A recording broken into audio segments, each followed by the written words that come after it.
All righty. What is going on, fellas? We got tons of questions to get through.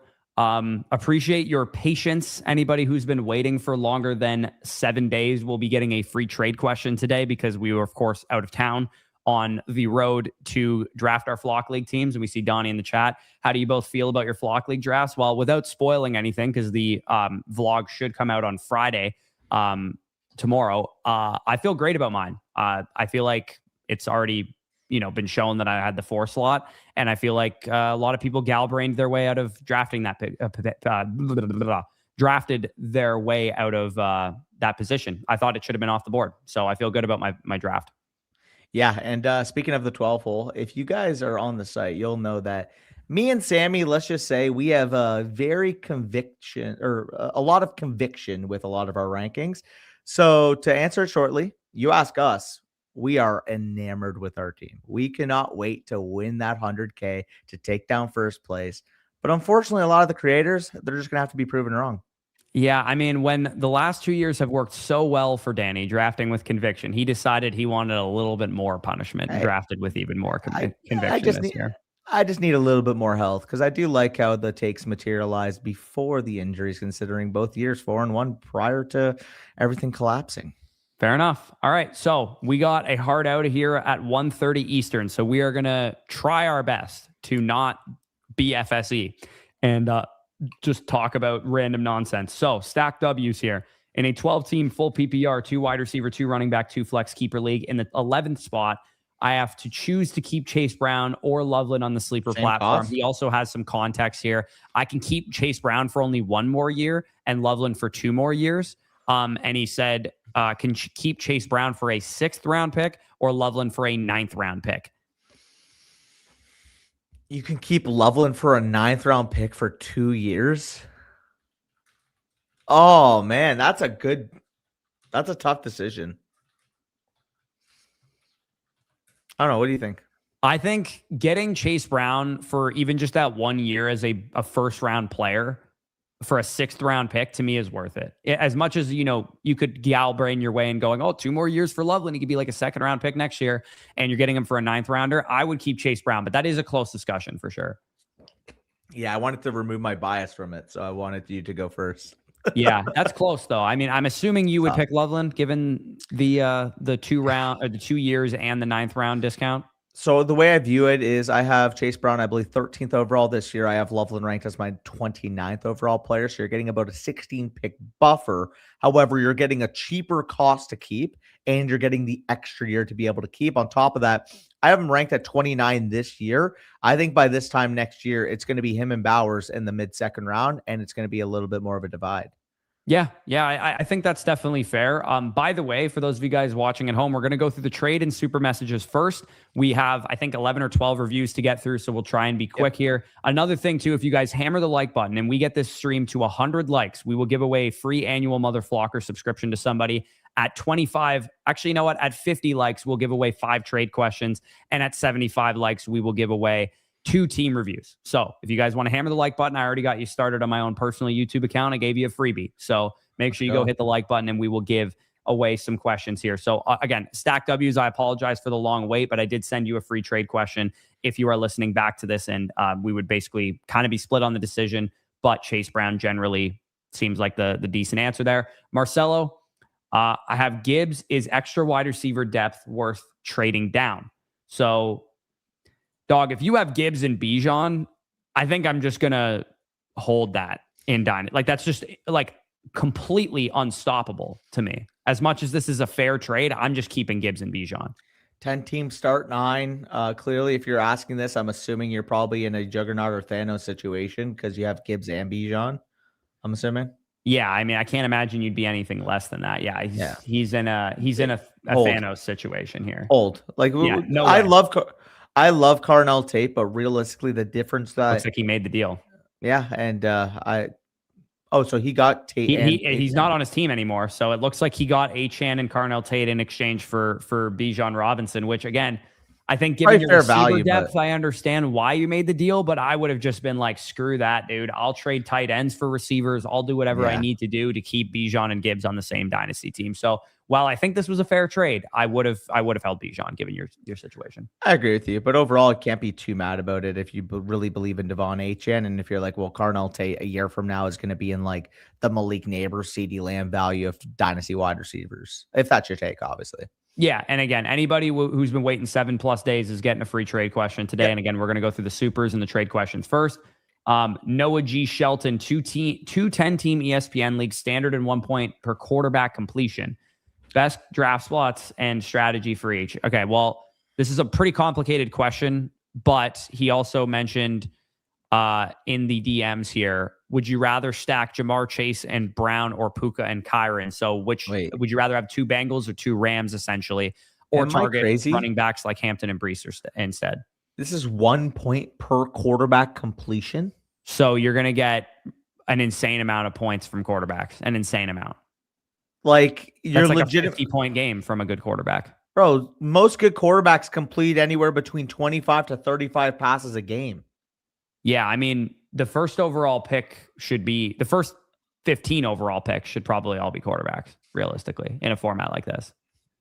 Yeah. Unless you mistyped this and you're saying, hey, you get like 1 point per 10 completions or something like that. Yeah, 0.1 per completion. Or 0.1 per completion, I think would make them. I'm going to assume he meant 0.1 per completion because I think that would make the most sense.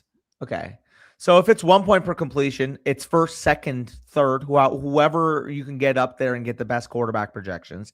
If it's 0.1 per completion, again, it is a 10-team league, so I don't want to completely punk quarterback in a 10-team, knowing the value of the onesie positions. I would still target that same range of target quarterbacks that I'm targeting now, though, which is that Drake May, Caleb Williams, Joe Burrow, Justin Herbert. I agree. Yeah, that area. Like that's the area of quarterback I would target wherever those guys are going.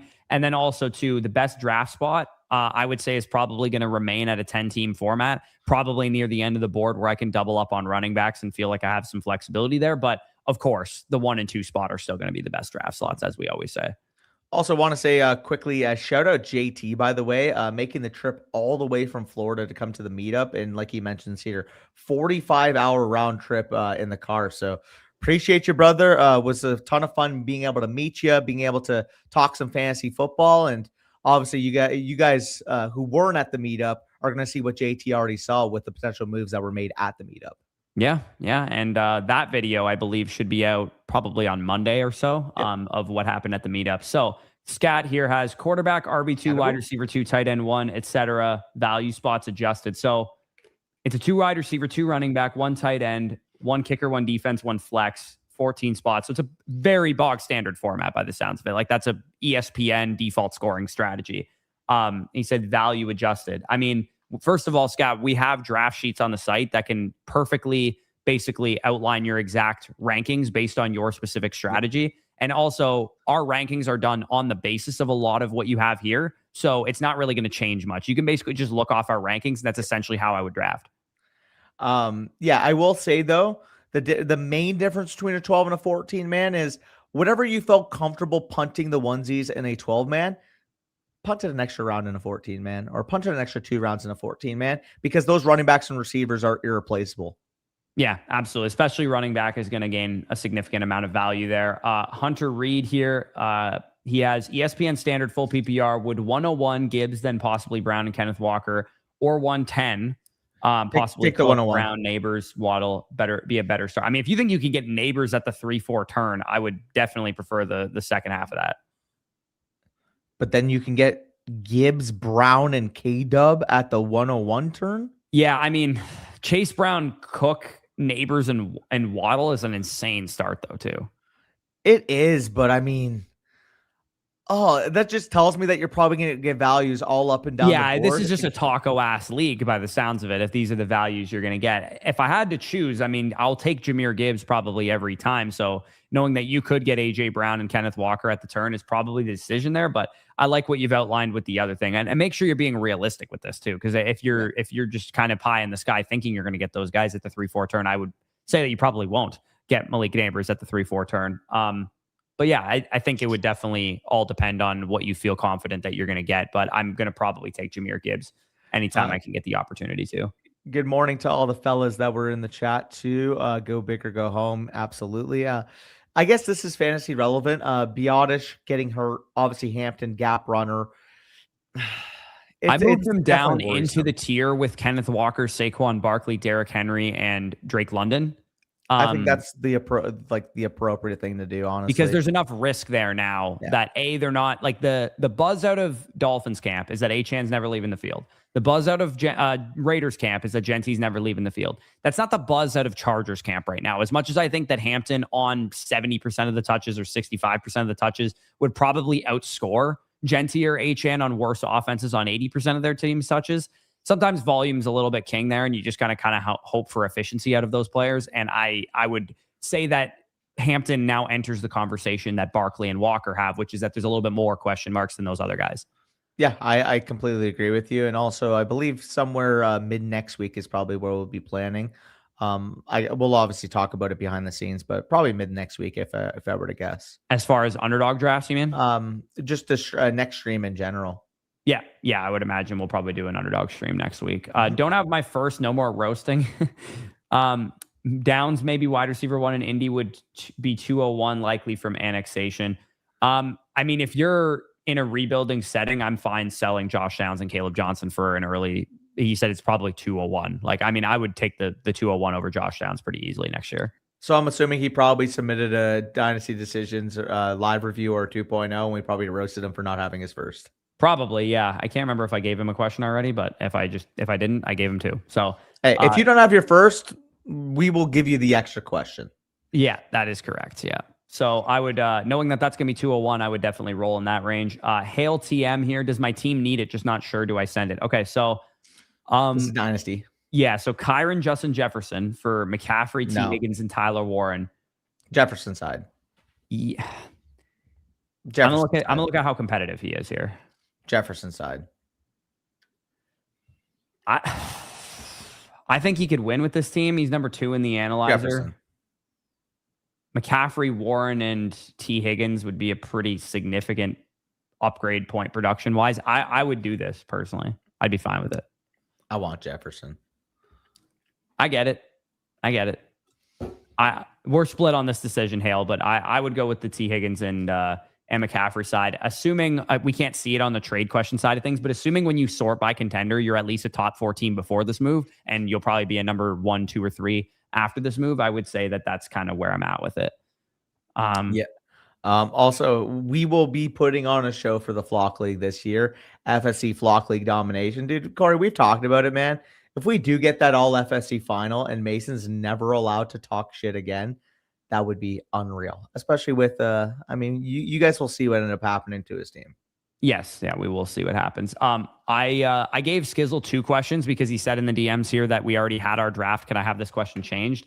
We'll give you kind of just a hindsight look at this then. He said, in talks with the guy, would take the 105 and package to get the 101. What would I need to do to add to this deal? So what I would have said, if this was still relevant, is that this is probably more than fine to go and get the 105 in Ladd McConkey. Like, this is you're robbing them by what we have here. And he said, what would I need to add? Would take the 105 and package with the 106 to 101. I mean, if you somehow pulled this trade off, this is obviously an elite move. I would take the 105 and the 106 any day of the week to go after Jeremiah Love. I would trade both of those guys for Jeremiah Love for sure. I would be willing to give an extra first on top of your side of this deal, realistically. Yeah, I think that's definitely reasonable. But Skyzzle, I did send you 2 trade questions because you mentioned you already had your draft there. He said 3-year reset PPR keeper, keep in round 2 for next 3 years, keep Chase Brown or Omarion Hampton. Now, let me ask you this. Knowing the fact that Omarion Hampton is the younger running back, is attached to the Chargers situation at least for the next 2+ years after this year. Yeah, does that change your opinion at all? The ceiling of this keeper is on the Hampton side because of his age and because he's under his rookie contract still that entire time. Yeah, I would take Hampton here. I would also take Hampton. It's close because I would prefer Chase Brown this year and maybe even next year too, especially if Chase earns a contract extension. But yeah, I think I got to keep Omarion Hampton there.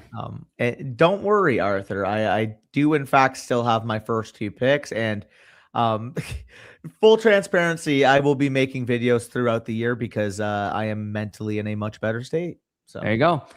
Cam, the man with the plans here. With the Puka news in the 104, is he a must draft? JSN, go RB. My RB3 is cooked. Draft is Sunday. So I would still take Unfortunately, we did Puka. not get this one to Oh, him in time too, so I'm going to send send another 2 one. trade questions as a result. I'm still taking Puka Nakua at 104 personally. Spoiler?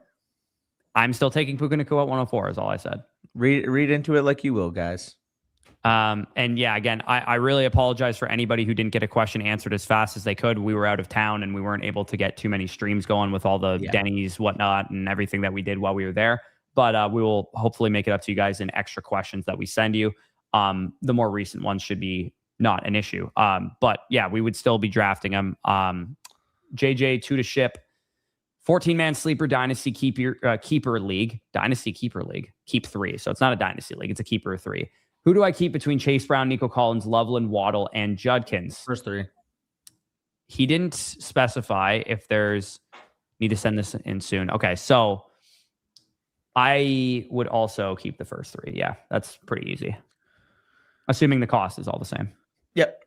18 ESPN default PPR shallow league. I draft 7th best strategy. How long to fade tight end and quarterback? So because you're in an 8-team league, I would say don't fade tight end and quarterback completely if you get good value on the board. If you can get Josh Allen in the 3rd round, I'm totally fine taking Josh Allen in the 3rd round. If you can get Colson Loveland in the 4th round, I'm totally fine taking Colson Loveland in the 4th round.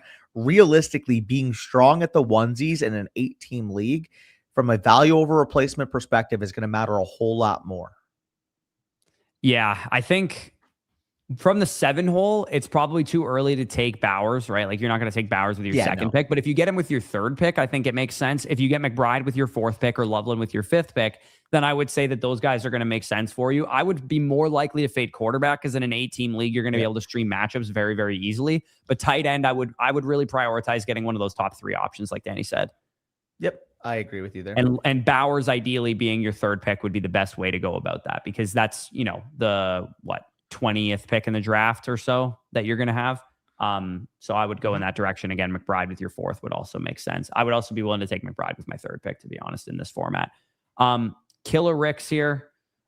We have Tyler Algier and the 101 and a late first for Bijan. So you're giving up Jeremiah Love, the Cardinals backfield here. You're giving up Jeremiah Love and Tyler Algier and a late projected first to go from Love to Bijan. I think personally, I'd be willing to do this because Bijan's worth this.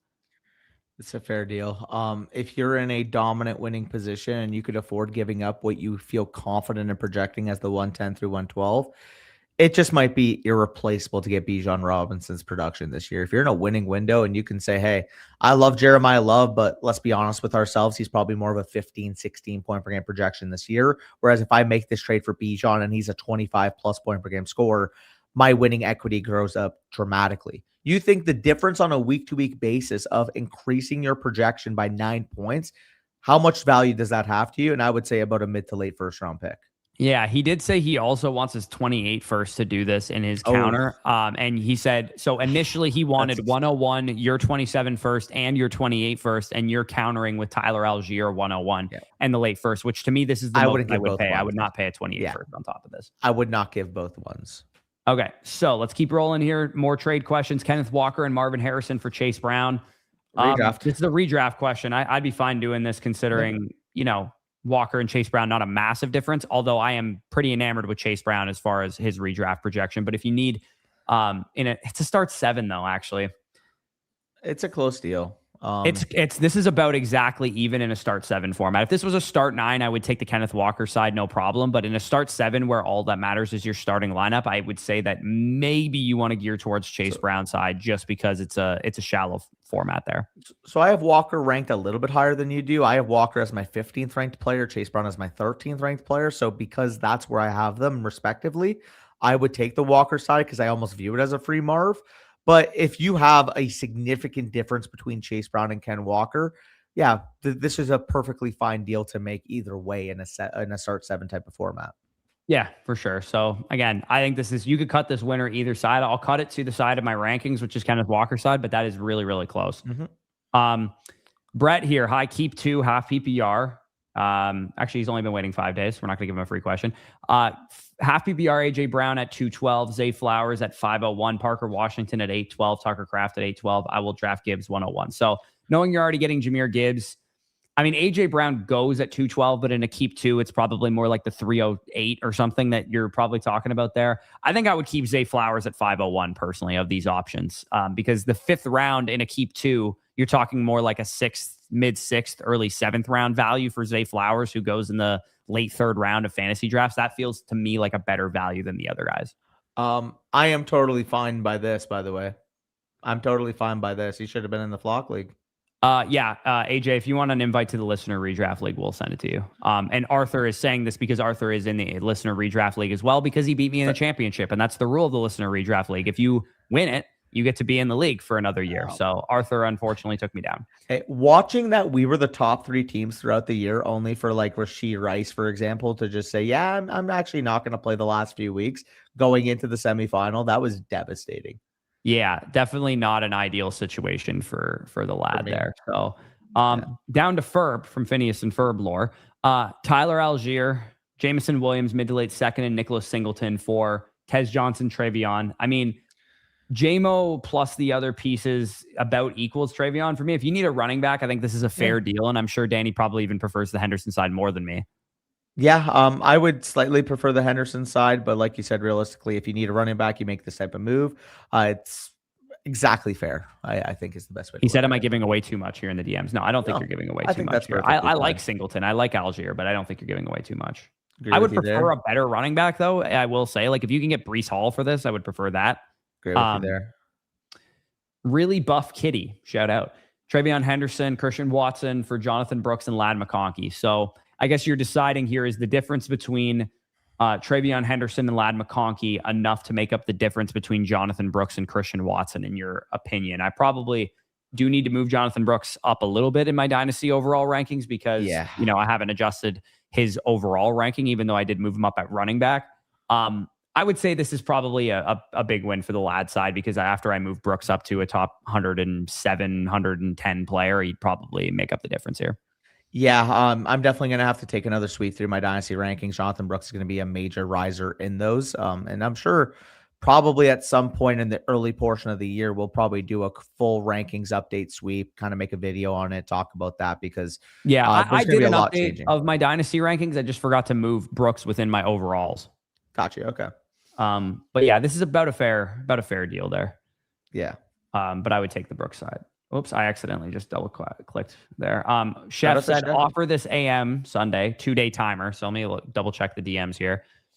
He's got a lot of, he wrote me a book here. Also receiving Delp in the package. Make this trader continue to sell individually. I'll let you kind of dissect this. It says you slightly lose by my rankings. Obviously, Jaden Higgins has now torn his ACL. So that's going to affect this trade in a big way. Left side. I don't want to deal with I would be going with the left side for sure. He did say in the DMs here that this was a DD 2.0 that we did in mid-June. He basically said, been back and forth with this guy. Ultimately, he was able to get him down to a 27-1-2, a 28-1-2, Jaden Higgins and Gadsden for Laporta, Ladd, and Burden. He said, I told him the price of Burden and Ladd and Laporta all could increase once they start performing. I would say, dude, if he's not giving you a good deal, just hold at this point. It sounds like you're having a hard time negotiating with this person. I'm assuming this is probably a team we told them get as much as you can off of it. Yeah, I'm assuming so. But I would say, like, this is just not enough personally for these assets. Because like you said, McConkey, Burden, Laporta, all these guys could gain a ton of value in season. So I would hold your side until you can get something better done. Echamp is getting Deshaun Stribling for nothing. Shout out. I would say maybe resubmit that question, Champ. We sent you a voucher for that. But if the deal is Deshaun Stribling for nothing, I will take the free Deshaun Stribling. Derek, Saquon and AJ Brown for Javonte and Amon-Ra. This is a Dynasty 1 quarterback league. I just want Amon-Ra here. This is a pretty easy side for him. You could take Javonte off of it, and I would take Amon-Ra. Agreed. JD Borger here. Best positions outside of 1 and 2 for a 10 team. Thinking 3rd to grab Chase, but like 10 to grab 2 running backs. I mean, in a 10-team league, you're going to have a better chance of a running back falling to you after taking Jamar Chase. So I would personally agree with your assessment here that the 3rd best pick would be 3 overall, because in a 10-team league, you're pretty likely to get, a Kenneth Walker or somebody falling back to you at the 2-3 turn. But do you have a disagreement there? Would you consider taking a different pick other than 1 or 2 in a 10? It's 1 and 2, and then it's any other pick, to be No, honest. he's asking which pick do I take after 1 and 2? That's from 1 and 2 are gone. Yeah. I actually like third pick a lot more in a 10-team league because it makes it more likely one of those running backs can fall back. Like you said. Yeah. I don't mind the 10 slot to grab 2 running backs, but I would personally be more likely to grab like 8 or 9 because I don't want to be right at the turn, ideally. Jay Zilba, Carnell Tate for James Cook in a Dynasty 2 quarterback, 12 team start 10. He said he's a top 3 to 4 team in the league. I think if you're a top 3 to 4 team, just go get the first round redraft asset. I know you love Carnell Tate, but if you're a top 3 to 4 team in the league, go get James Cook, in my opinion. I think this is reasonable if you're a top 3 to 4 team. Again, I have Carnell Tate higher than you. I have him as a top 25 overall asset. So he's number 1 in the analyzer. I mean, he already looks like he made the trade as well. So I'm fine with the move is basically where I'm at. Even though I think personally the value would be on the Carnell Tate side for me. Yeah. Also, Stun a Goat. If you want in the listener league, we'll throw you in there too. Anybody who's a finalist for the Flock League that didn't get into it, we'll let them in our listener league for sure. Hey, it looks like we got another one too. Yeah, I mean, Sid, if you want in the league too, we'll let you in. Let us know. Lutz here. Bo Nix, Bucky Irving, Mekhi Lemon, Gunnar Helm in exchange for Josh Allen, Romeo Dobbs, Aronde Gadsden. So it's a Dynasty 2 quarterback league. Obviously, Josh Allen. A lot. You're going to take Josh Allen still over the right side of this? Yeah, just give me Josh Allen. Yeah, I think if Gunnar Helm was a first instead, I would probably feel better about this. Yeah. But yeah.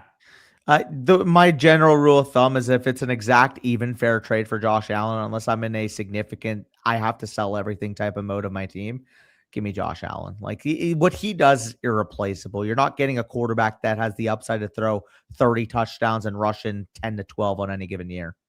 Yeah. And ambiguity. Basically what we're talking about here is our listener league, which will be drafting on August 30th, which is Sunday night at 7 p.m. Eastern. If you guys cannot make that draft, unfortunately, then you can't be in the league. So, Skylar, Stun a Goat, Sid, if you guys want to join the league, we'll give you a spot. AJ will give you a spot as well. Anybody who is very close to getting in the Flock League, we'd love to have into this league. But anybody else, you can submit your chances of getting in. You can get up to 9 ballots to enter by being an annual Mother Flocker of ours with code FSE and also using our underdog code this year. That's how you get the most amount of entries, but you can enter for free as well if you just have one entry to try and get in. But yeah, we will go with the Josh Allen side of that. Skizzle, I believe this is the same team. This is the same team. So we'll save that for the review. I have to let chat know this right now, by the way.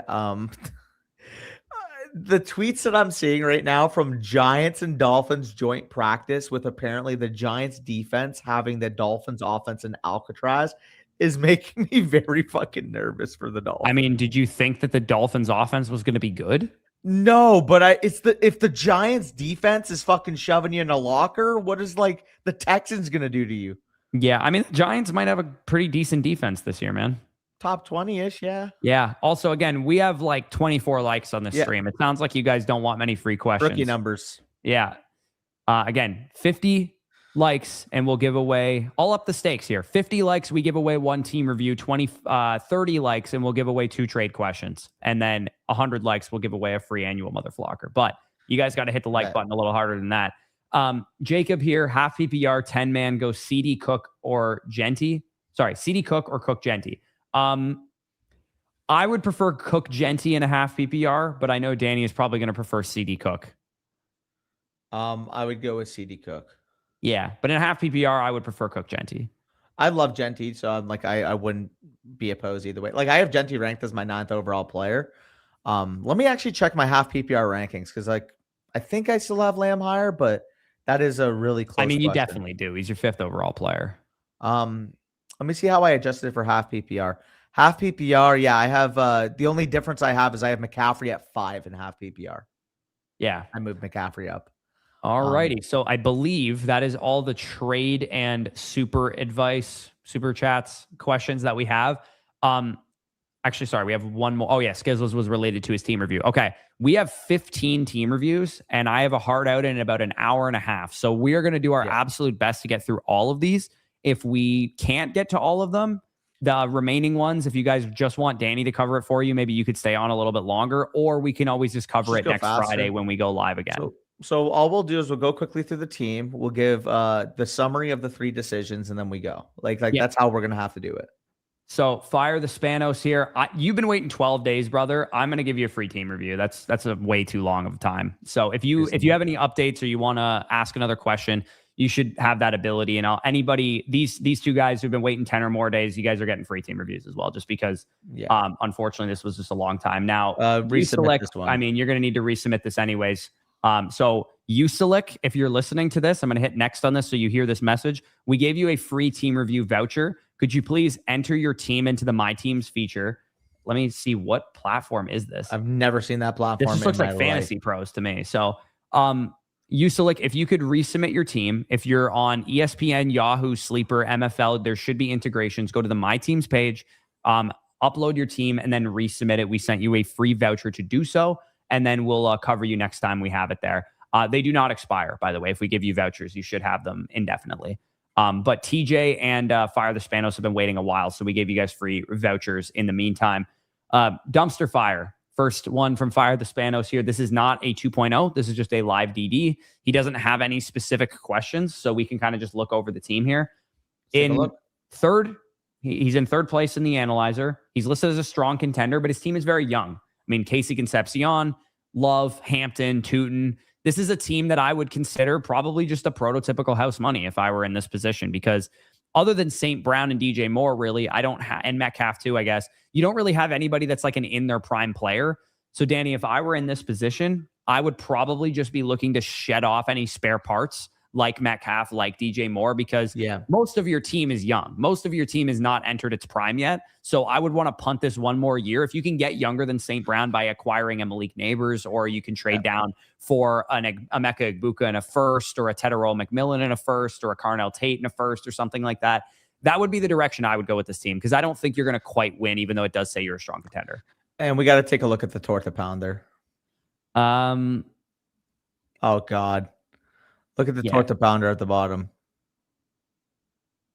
Oh, this is his first that he has. The extra first he has. Yeah, I mean, this is an okay team. I think this guy could be a fringe playoff team if ETN and Barkley smash for him. But if he has any injuries, you're going to be looking at an early to mid first there. Yeah, I would say your team is well constructed for a 1-year punt already. You just need to sell a couple of guys there. So I would take DJ Moore, DK Metcalf, anybody else really that has great early season value, maybe Chuba Hubbard if people are interested in him. If you could sell Chuba Hubbard, that'd be fantastic. Other guys, one quarterback, so Willis and Stroud obviously not going to have any value, and I'm fine holding these 3 QBs. Like maybe you have something with them long term. I also think you're kind of underrating like his contention status. Like I would agree with you that ideally you can cash in once those 2027 firsts are realized, because ultimately if you can get rid of the fringe production right now, retool 1 extra year, like you can turn this into a juggernaut. But I will say, DJ Moore is a top 12 receiver this year. Obviously, don't sell them. I would maybe wait until the season starts, week 4, week 5 to do that. Sort by contender. I am curious where he lines up. Oh, he's 4th? Yeah. Yeah. I mean, he could maybe compete. I just, with Jeremiah coming into the season with a high ankle sprain, with DJ Moore and Metcalf. That's why I agree with you, though. Options. Like, I would say that my instinct would be to be proactive with this for sure. So I agree with you overall, but I will say there is the upside where it's like, okay, CJ Stroud looks locked in second year with Kaylee. Like there is an upside path I can see with this team, but for the most part, once we're doing this review, I do agree that 2027 is probably the start of the window once you capitalize. Yeah, this is a regular live DD, so not a okay, not a 2.0. But yeah, I would say just try and sell your fringe assets and kind of be on your merry way there. Gadsden and Likely are a little bit better depth tight ends than you need, knowing that you have Bowers. So I would also try and look to offload probably Likely more so than Gadsden, because your team is very young, and also Gadsden's kind of depressed value right now. I would see if you can find a tight end needy team and go, hey, I'll give you Isaiah Likely and DK Metcalf to help you contend, and you give me 2 2s or something like that. I would say that's probably the direction that I would go if I had a team that looked like this. I also wouldn't be opposed to upgrading into a quarterback that is a stable asset for you long term, because in a 1 quarterback dynasty, I just don't think you have a guy that you can build around at this point. But if you took, say, CJ Stroud plus DJ Moore and Isaiah Likely, and that was able to get you to Bo Nix or something, I would probably try and upgrade your quarterback 1 if you can. But it is a 1 quarterback league, so the values can be kind of challenging to navigate depending on your league. I tend to agree. Basically, at that point, if you're able to retool for one more year, kind of see where you're at after the season, you're gonna have 2 firsts to be able to play with. Maybe at that point, if your team's looking very, very good on the up and up, I would even say that the 28 first could be on the block at that point. Realistically, you're one more value accumulation year away from, like I said, easily making this thing a juggernaut. Yeah, absolutely. So, fire the Spanos again. Apologize for the long wait, but we sent you a free team review for your patience.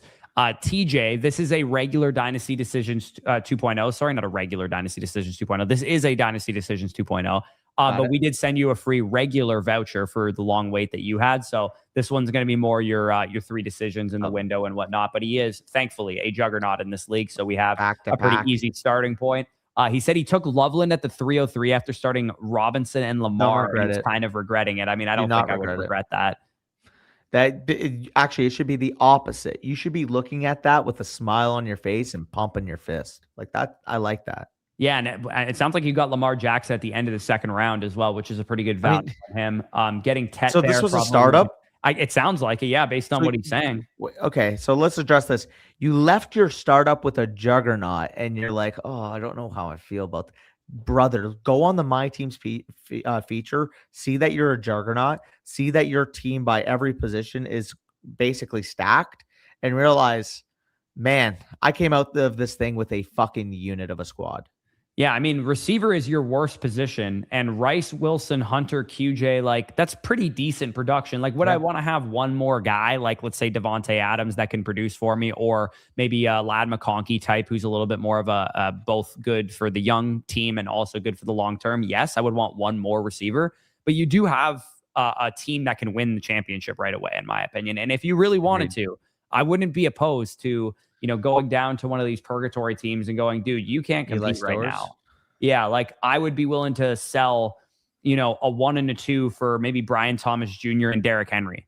Like if this guy was not willing to, I mean, he's trying to compete, I would imagine, given his running back core, but I would be okay with selling his 1 and 2 for a competitive receiver because of his team. Can you show me who the 12 is at tight end real quick? 12th ranked team at tight end. Scroll down. Jacob. I mean, he's got the Unk tight end, so maybe Stowers wouldn't look good for him. But basically, it's going to be hard to sell Eli Stowers right now anyway, because he's not really doing anything. That's a good point. Curious where you picked him, just because you had Loveland, obviously. Yeah, I mean, this guy's got Kincaid and some other guys there. I would be totally fine just exploring the open market. Like a team like this guy's right here, where he has like Pickens and Waddle, like would he be willing to part with a receiver? Would this guy be willing to part with Smith or Higgins? Like this team is like a Devontae Smith away from being the clear favorite, in my opinion. So I agree. If I was able to sell my 1 and 2 for Devontae Smith right now, I would go ahead and do it because I think he has the requisite firepower to compete at every other position. Maybe you want to add like a Swift if you can. Maybe you'd want to add a Montgomery if you can, because, Price and Robinson's a little sketchy running back depth wise, but this is just such a good shape of a structure of a team that I feel confident that, especially out of a startup, you could win pretty quickly. Yeah, I mean, overall, if I'm judging in terms of what your 3 main decisions could be, obviously buying more firepower for point production at receiver would probably be one of the main focuses. Like if you can get, how many can he start in this league? Can you go up to the start? It's a start 10. So every week you're going to be starting guys like QJ and Hunter and shit right now. So yeah, ideally you'd want like a T Higgins, a Devontae Smith, a Chris Olave, you have Garrett Wilson already, but like somebody in that territory that would be a productive, in their prime, Nico Collins, for example, type of receiver for you. AJ Brown even would fit this team pretty well. So that's the direction I would go is probably buying a receiver, because you could be patient with this thing, but your team is kind of half in right now. I would probably just do the full measure and go for the high end asset. Never want to be half in. You got to commit and put it all in there. Yeah, you got to stuff it in. So anything else on this team that stands out to you as a big decision to make? So that was decision number 1. Ideally, if you can do that, maybe you get an older running back production piece back in that deal. That would be great. Decision number 2, I think the quarterback position could be one that you could leverage. Say in season, Kyler Murray's looking back at, a couple years ago, Kyler Murray, 18 plus point per game type of projection at quarterback. I think either him or Purdy could prove to be expendable at that point. I think Lamar even could prove to be expendable as well. Yeah, I think that would be a route to go. Just talking about potential opportunities to pivot off quarterback in season. And then the third decision, realistically, I mean, I guess the two decisions there at quarterback would either be the deals that would involve Purdy or Kyler, or we could even mock you up a grand deal with what Lamar Jackson could potentially net if you are in the opportunity where Purdy's a top 8 to 10 option. Kyler's giving you the quarterback 12 point per game production. And then at that point, since Lamar's given such elite point per game production, can you move him in a deal that nets you? Also, we'll address that in a second. Appreciate you, Poke, by the way. I mean, what can Lamar net you? Ashton Genty, Amari and Hampton plus, Yeah, like maybe? if you could get Bo Nix plus Brees Hall for Yeah. Lamar Jackson, like that would be perfect for your team because you add the running back production piece and you add the quarterback. And yeah, shout out to Pokey Silver here. Shout out Pokey, by the way. Yeah, it looks look at all like the Ambiguity and Lumberjack and a couple other guys ended up getting memberships because he gifted 20. So yeah, Let's shout out. I mean, we go. never plug memberships on YouTube because generally we'd prefer you guys go through the site because YouTube takes a decent sized cut of the memberships, but we really appreciate the support nonetheless. Of course. And yeah, we try and prioritize member comments when possible too. 100%. And look at that beautiful green logo next to all the names, brother. Yes, sir. So shout out to TJ here again. Apologize for the big wait, but we got a couple of decisions to get to you on your DD 2.0. Faint advancement, shake and bake here. I want to see if he has any stuff. It's just a live DD, so it's not a 2.0 here. I'd like a review of my roster. Sorry. Should I be looking to trade a quarterback and picks for an elite running back or a running back 1-2?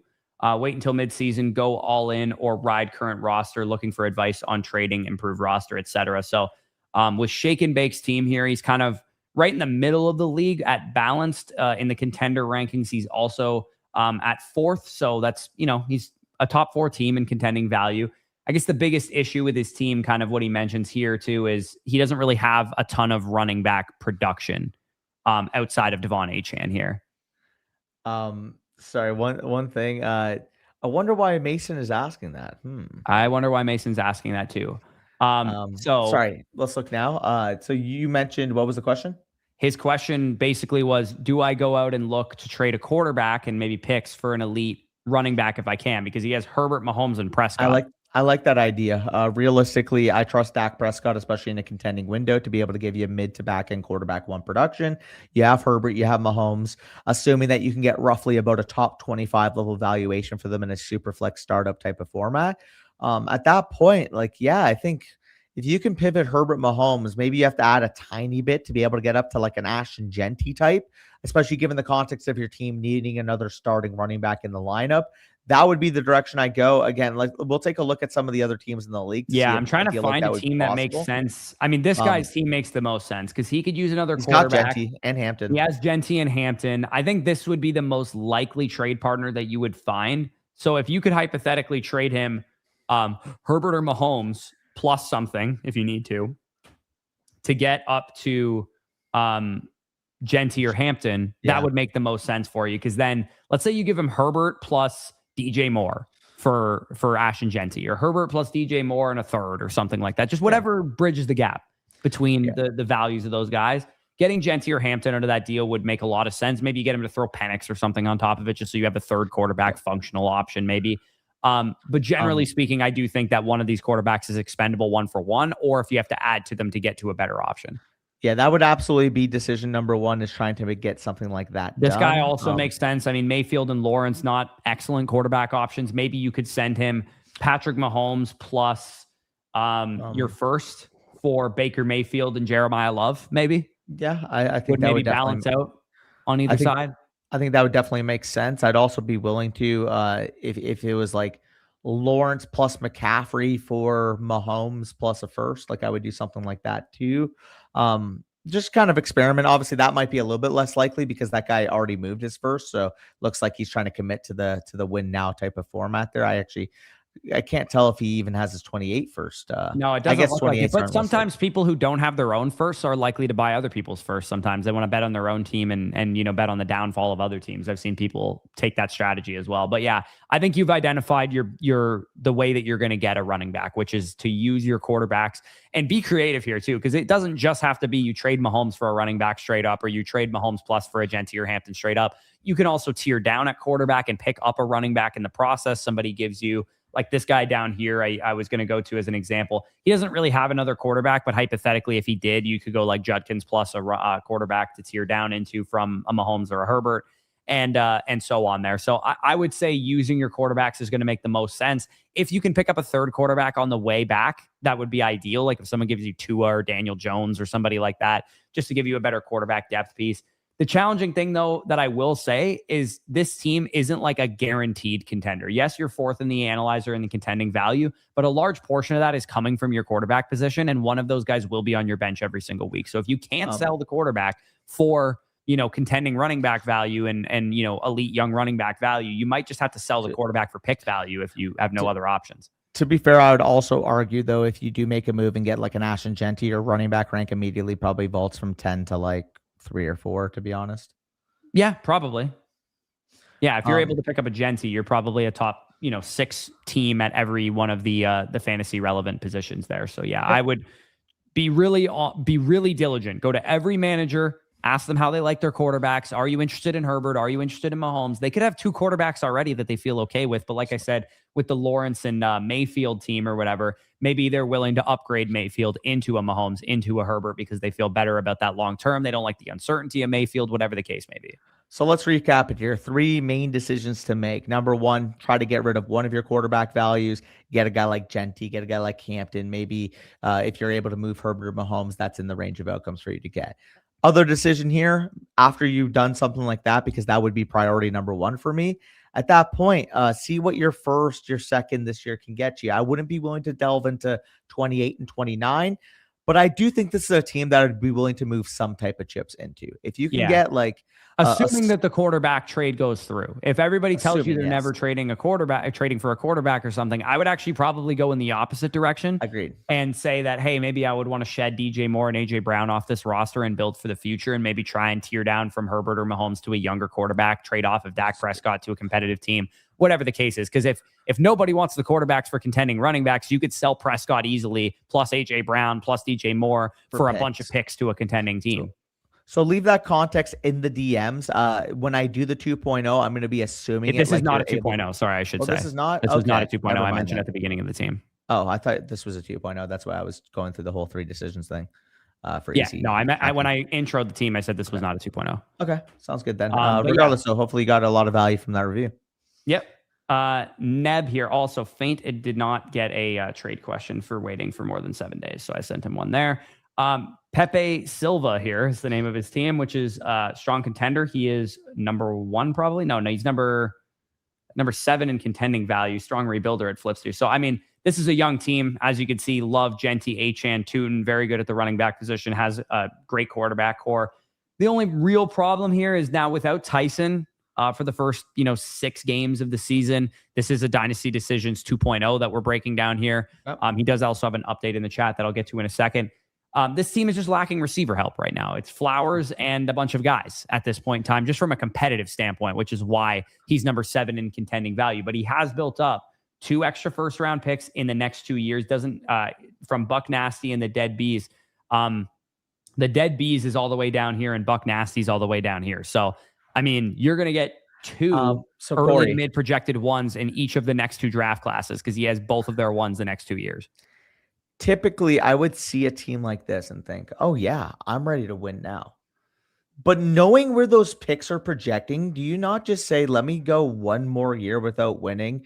I add potentially 3 top 6 2027 first-round picks, which is where those are slated to be. And then all of a sudden, next offseason, you have the opportunity to shop at Louis Vuitton. Yeah. I mean, in the DMs here, he said he has a chance to buy Garrett Wilson and James Cook from a tanking team. And he said, what would you pay? I'm considering doing 2 mid-27 ones. Now, first of all, you don't have 2 mid ones. You have 1 late one and 2 early ones. So I would be careful with what you value them at. I would say I would be willing to pay for James Cook and Garrett Wilson. I would pay one, my own first, and somebody else's first. And that's probably it. Maybe you throw in like Omar Cooper Jr. or somebody to bridge the gap in the trade. But I'm probably not paying a ton for those guys because your situation is such that, you know, by the time you spend those 27 picks, you might add Jeremiah Smith and Cam Coleman to this team. Jeremiah Love, going to be better next year than this year. Jordan Tyson, going to be better next year than this year. Denzel Boston, going to be better next year than this year. Kenyon Sadiq, going to be better next year than this year. When I go through half of your roster and I can make that case that they are going to be better next year than they are this year, you do have a lot of win now equity. If you wanted to say, now fuck these guys, I want to win, you can make that decision. But when I'm looking at a team like this and I'm like, oh, if I can get a little bit younger off of Devon Achane into like an Omar and Hampton, which is available on the market, and Omar and Hampton's still going to have a great situation with the Chargers next year. Might even be better if Tyler Biadasz is able to recover by his injury by then, because it sounds like he's going to be out for this season. If I'm looking at that aspect, I'm looking at both my quarterbacks being sub 28 years old, in their prime, going to be steady and ready to rip it this time next year too. I look at this team, it's like a lot of, and maybe this is just like the scared to compete factor. I look at this year as like, oh yeah, you can win, but a lot of your best players are currently dealing with injuries or youth.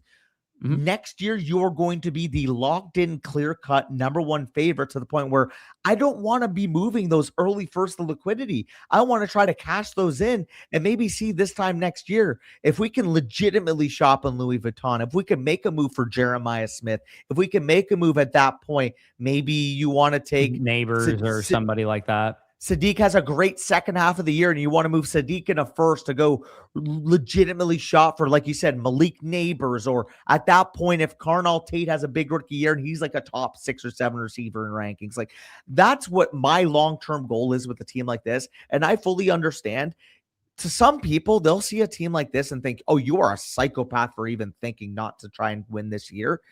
I look at the long term and I'm like, why try to go balls to the wall to win this year when I can almost lock in a top 2 placement every single year for the next 5?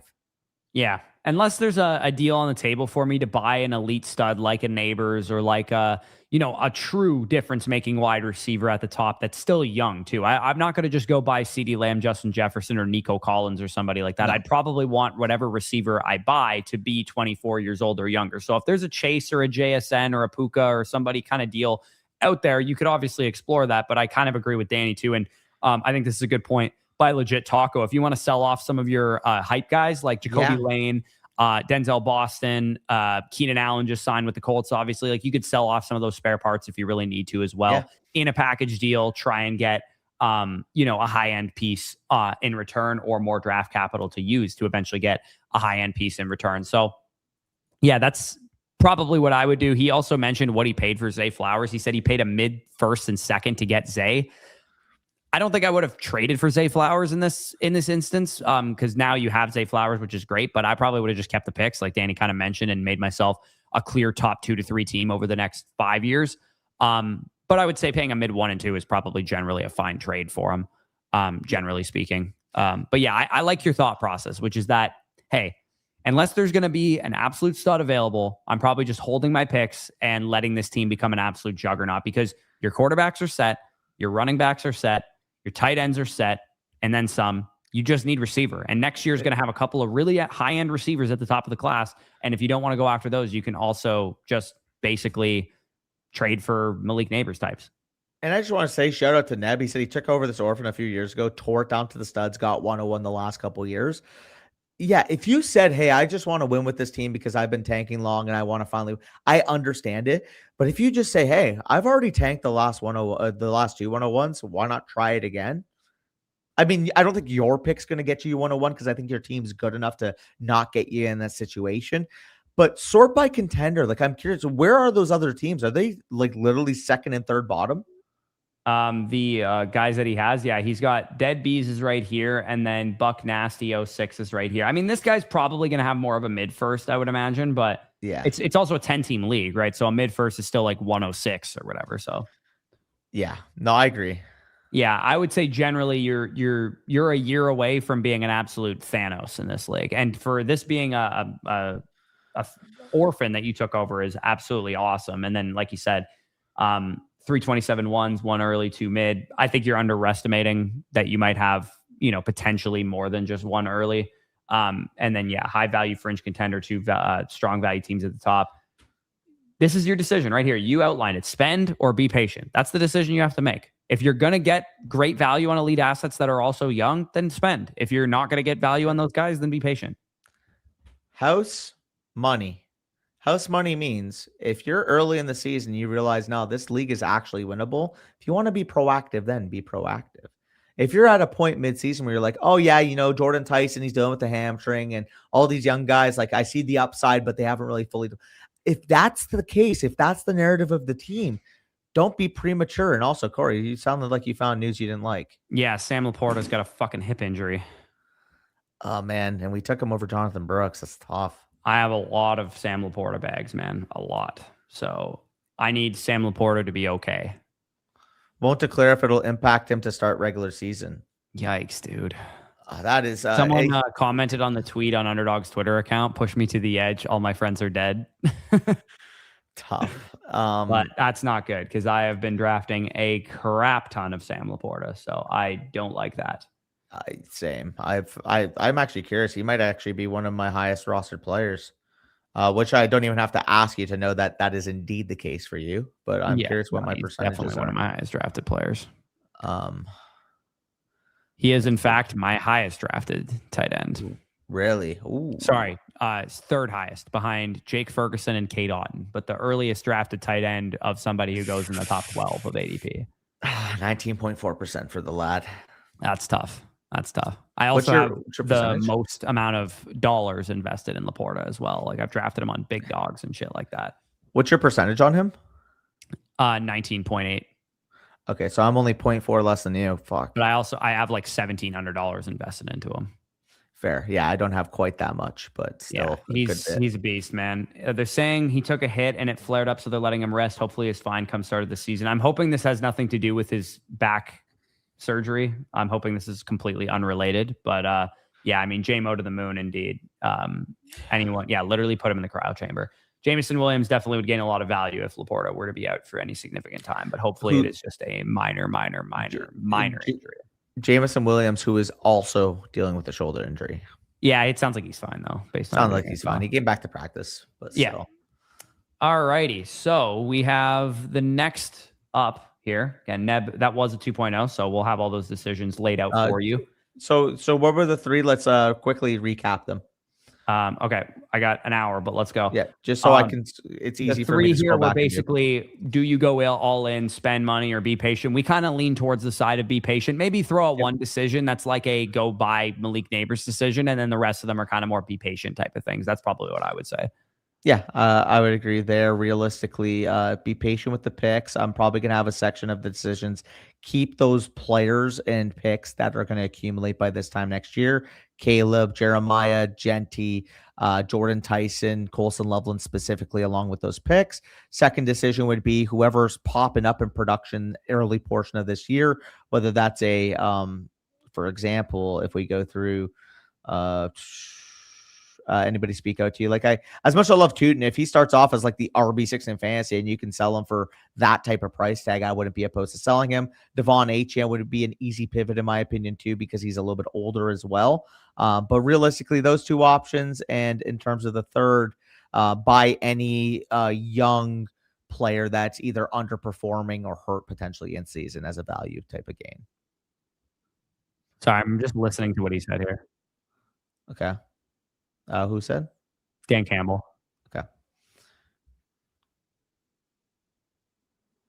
Okay, so he said he got hit in the hip and he just felt a little bit aggravated by it. But then he said, but we feel good about him long term. And he said, we're just going to rest him for a little bit here and let it calm down. That's exactly word for word what he said. Somebody asked, the follow-up question was, will he be ready for the start of the season? And he said, I can't say for sure, is what he said. So hopefully it's just a 2-week stinger, whatever the hell it's called, when you have a little bit of a hit pointer like that. I'm hoping it doesn't impact Sam Laporta because obviously I have a lot of bags of him. So, and real quick, Davis Webb quote on Jonah Coleman. He has been consistent over the last 3 weeks while handling a heavy volume of installs. The exact quote, I think after that one run in the preseason, we all said on the headset, we're good.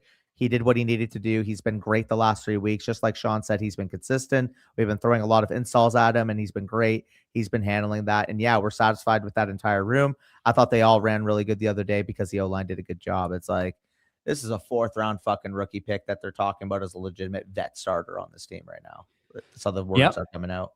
But we can head on to Dink. Is this a 2.0 or 1.0? This is a 2.0, and he's using it on a Thanos, which is interesting. I need go. to get back on these timestamps here, but Dink with a 2.0 for the Thanos. I mean, you can see how dominant this team looks. And he said, looking for moves to make. Please don't get distracted by the unit I've built here. This league is very lopsided. It's an emperor's pot, which for those of you guys that don't know means that like every 4 years the pot is bigger.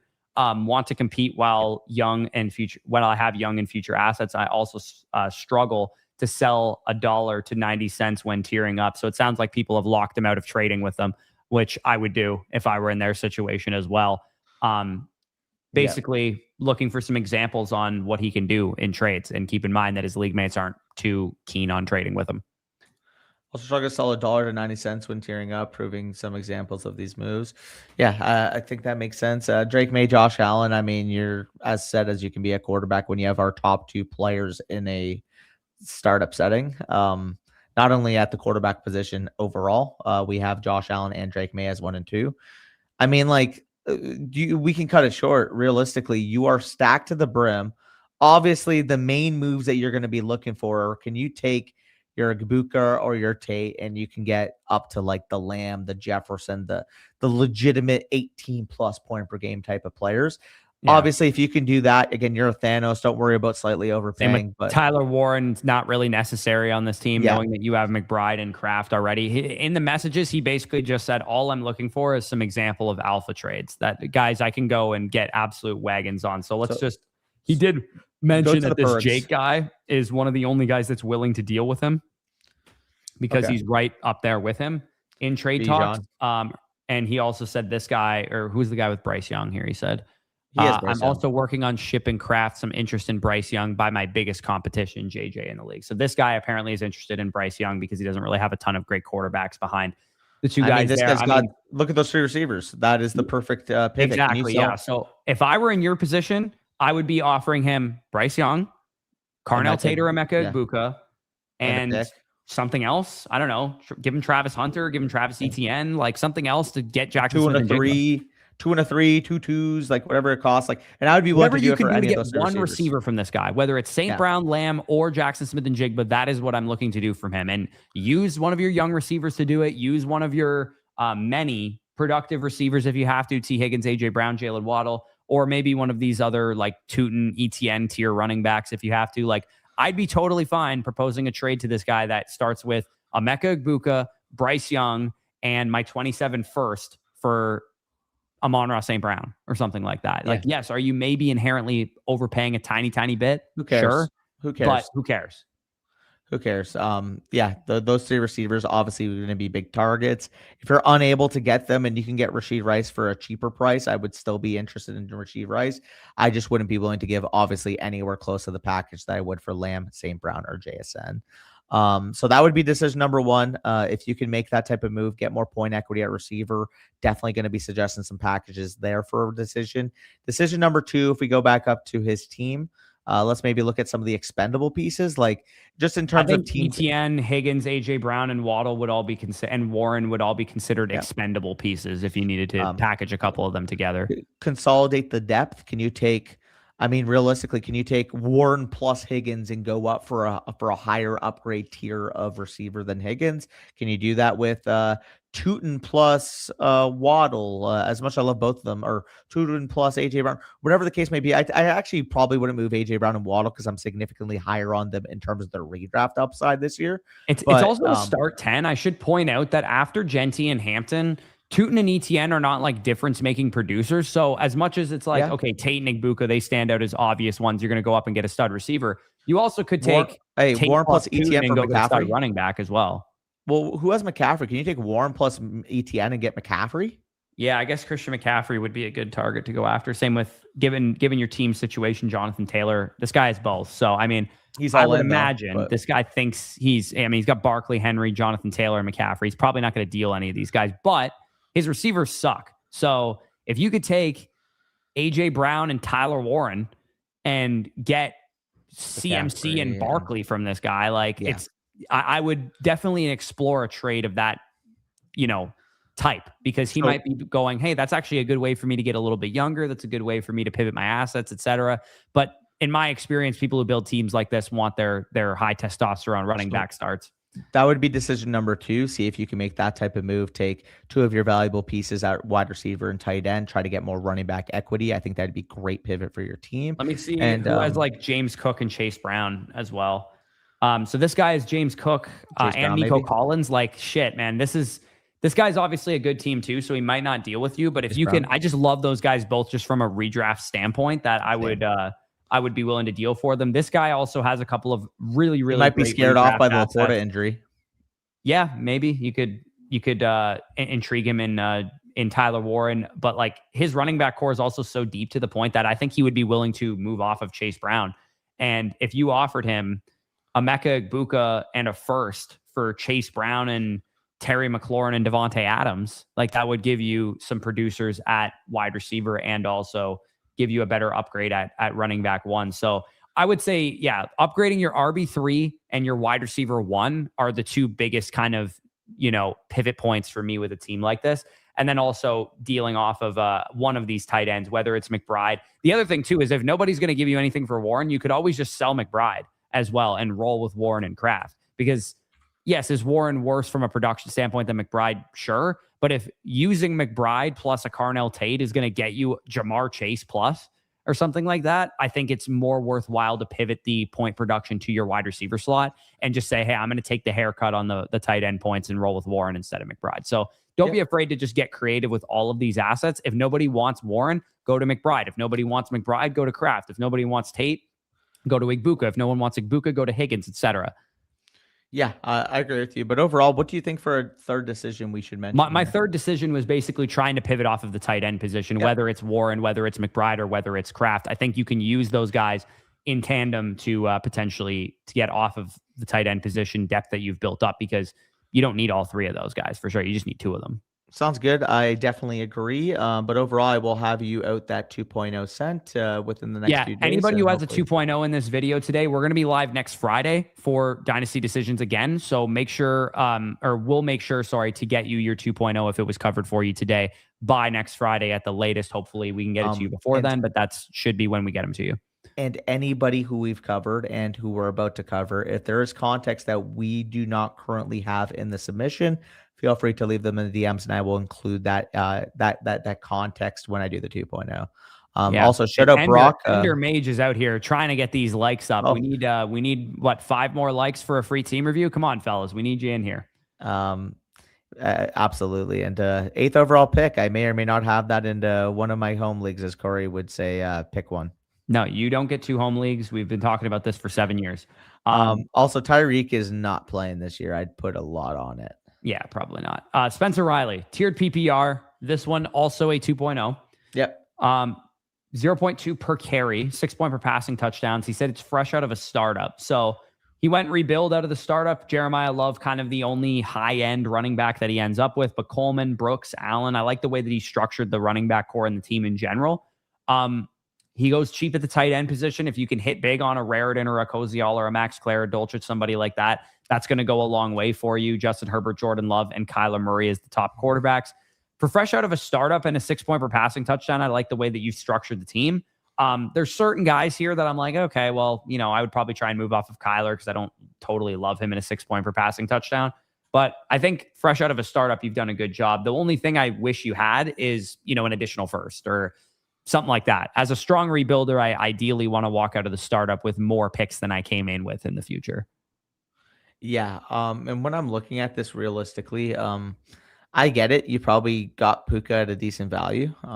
If you get an offer of like 3+1s of value or so in season when he's back to producing 23+ points per game, I'd be willing to move Puka. I'd be willing to move Jordan Love. I'd be willing to move Kyler Murray. realistically, when I look at this team, you do have the strong rebuilder tag. I'm assuming that more teams, like you got an all-in, you got a balance, you got a strong contender, more teams probably position themselves to be able to win this year. And for the most part, I think Jeremiah Love's going to be better next year than this year. I think Jonah Coleman's going to be better next year than this year. I think Jonathan Brooks, while he's going to be good this year, could be even better next year, assuming that he's fully wrestled the starting job from Chuba Hubbard at that point. Same thing with Katron Allen. Same thing with Makai Lemon. Like, I just see a lot of players on this team that profile better in 2027 beyond versus this year. So if I can take it on the chin this year, sell off all of my prime elite production assets right now, pocket, let's just say by the end of the selling period, you profit 4 to 5 extra first banked of liquidity, then all of a sudden this team has the opportunity to turn into a juggernaut within the next couple of years. Yeah, it's very clear what the direction is. It's trim the fat, try and maybe get a huge package, like you said, for a guy like Nakua. If you can tear down into an Igbuka +2 first, into a Tedero McMillan +2 first, not always going to be possible, especially out of a startup. People kind of hold their cards close to the vest a little bit. They don't want to go all in right away. But if your league is active and you can get some trades done, that is going to probably be your best course of action, because you and I have both done this many, many times before in Dynasty startups, where if you're willing to be patient and go year 2, year 3 is when I'm going to start to compete, and 8 or 9 of your league mates are like, I need to get my championship ASA freaking P, and then maybe I can leave this league after 2 years. Like, I'm sure there's people out there that do that. You can take advantage of that and you can collect picks. So pick collecting mode is the way that I would go about things. And yeah, like you said, Wilson, McConkey, those types of guys, if you can sell them off for multiple pick capital deals, it's going to behoove you in the long run to have the picks as opposed to having the players at this point in time. Yeah. So overall summary, you can have a trade package available for what we would need from Puka, but ideally you can get something like pure pick base would be nice. Like three 1s and 2 2s would be unbelievable if you're able to do that. Igbuka and 2 1s for Puka and 2 is also not a terrible type of deal if you can do something like that. The other factor here is if you can sell, like Corey said, maybe a Lad's popping in season, maybe a Garrett's popping in season. You can sell them at full value. I think they would be nice pivots. Parker Washington would also fit that criteria. He starts off, he's the wide receiver 1 for the Jags. We can list you a couple packages for what we'd want for those 3 guys. And then the final move here, again, Herbert's a guy I'd be willing to keep just based off the fact that he is in his prime, that he is a guy that I think is going to continue to gain value. Jordan Love and Kyler Murray specifically are guys that I feel like are going to have sell high windows in season, especially knowing that they're kind of guys that are valued in season, but once the offseason hits, people kind of get more lukewarm on them. Yeah, they're kind of boring in the offseason. So, I would definitely look for a pivot window out of one of these quarterbacks as well. Like, if Kyler starts out strong, I'm definitely trying to sell him. If Love starts out strong, I'm definitely trying to sell him. If Tua starts out strong, I'm definitely trying to sell those guys. So, definitely something I would keep in mind with a team that is structured this way. But we'll cover all that for you in the 2.0. PaperChaser, next team that we have up here. He said team name used to be Yacht Boys for reference. Any additional moves that you guys should think I should do as part of the rebuild is what he said to me in the DMs after. So Crazy Connor. The classic Crazy Connor. So he's under construction. As you can see, this is just a Bowers and everybody else type of situation where, you got Mendoza, Stroud, Tua. I think you're probably this is a 2.0. This is a 2.0. Yeah. Okay. I'm going to keep it very simple. That 2.0. This is going to be the definition of a strong rebuilder. And I feel like I've done this team actually before. Did he mention anything? This is a follow-up to my previous review of a so he said, my rebuilding team, I made several moves since then that resulted in more capital, a couple of young pieces to build around, and I've positioned myself for the 101 in 2027 and possibly 2028. And he said, I have a couple of pieces I'll try and move during the season. I'm assuming he's referring to like CJ Stroud, to Tagovailoa, maybe Harvey, maybe Tracy potentially as well. This is like an anything with a pulse goes kind of situation. Like Mendoza and Bowers realistically are the only guys I'd be tied to long-term on this team. I'm going to be honest. Coming up with other decisions than just sell what you can for top value is going to be very hard on this team. Like realistically, decision number 1, keep any and all draft capital in the future. I do not want you touching that draft capital. I don't even care if it's like I can get this guy for 85% value in season because he's not performing up to par. It's like, if there's like an easy example of that and you can flip them right away, that's one thing. But you need to be in this pick collecting mode. You need to be acknowledging that this thing is probably a 2028 type of contention start, maybe even 2029. Realistically here, if that's going to be the one decision, other decision is going to be, we're going to outline some potential value opportunities that Bowers might be able to collect. If he's back to producing 15 plus, 16 plus points per game, then all of a sudden in season, you're able to sell him for, I think you might be able to sell Bowers for at least 2 firsts and a half, if not 3 firsts of value in season. Yeah, I don't disagree. So we are going to give away a free team review voucher. Now I have this set up. Hopefully that it'll work this time. We need you guys to type in the chat the keyword free, and you will get entered into the giveaway. And by the end of the stream, we will roll that for you. So just type the word free and we'll give away a free team review, because we did get it up to 50 likes. And if we get it to 100, then we will go to give a free annual mother flocker. And it does look like it's working because 5 people have already entered. So Danny, if you're ever wondering, all you have to do is go to StreamYard.com/giveaway, and then it'll make you select the live stream that we're in, and then basically type the keyword. And then when everyone does it, then you can do it that way. So we finally figured out how to be proper content creators, fellas. We know what we're doing. Officially, we're on par with Domain and Mason, who's in the chat right now. And I wonder why Mason's asking. I wonder why Mason's asking that. I wonder why Mason's asking this. I'm not going to comment on Laporta's injury yet, because based on, if you actually watched what Dan Campbell said, it sounds like he just got nicked up in practice. So he might miss a week of practice, 2 weeks of practice. Maybe he's going to be not ready for week 1. But until I know more information, I'm not really going to. I'm not going to go crazy with adjusting my rankings at this point in time. But if it comes out that he's going to miss a month with this injury, then obviously I'll adjust my rankings. Yeah, type free in the chat if you guys want a free team review voucher. I should mention that you need to be using code FSE on flockfantasy.com for us to even gift you a free team review voucher. So if you are not a code FSE user on the site, or you've never made a purchase of ours, like maybe you use code FLOCK, but you've bought trade questions from us, you'd be eligible in that situation as well. So make sure you've at least purchased something from our end of the site, and then we're able to gift you that voucher. And no, he's not a top 5 receiver. He's if Laporta was out for the season, which chill, he literally had a hit pointer in practice. If he was out for the season, top 12-ish, probably no, he'd probably top 20, I would say. He was producing like a top 15 to 20 receiver last year with Laporta out. Top 15. Also, this is just classic Mason rage bait. Yeah, it is classic Mason rage bait. No, I love you, Mason. I love you, and I'm glad you're going after. I love how Mason doesn't seem to care that he's spoiling stuff for the Flock League draft. But shout out to Blake. What a ball knower. Once you guys see the Flock League draft and you see why Mason's doing this in chat, you'll understand why he kind of has to take let's just say any positive where he can get it right now. Yes, exactly. So anything else on this team aside from sell anything with a pulse? The third decision I was going to mention is the quarterback position. Tua starts week 1. See you later, alligator. CJ Stroud gets off to a hot start. You can get at least a first, if not probably a 1 and 2 of value. I'd be willing to sell him. I wouldn't say he's as much of a priority to sell as Tua Tagovailoa, just because I have no value after this year for Tua Tagovailoa.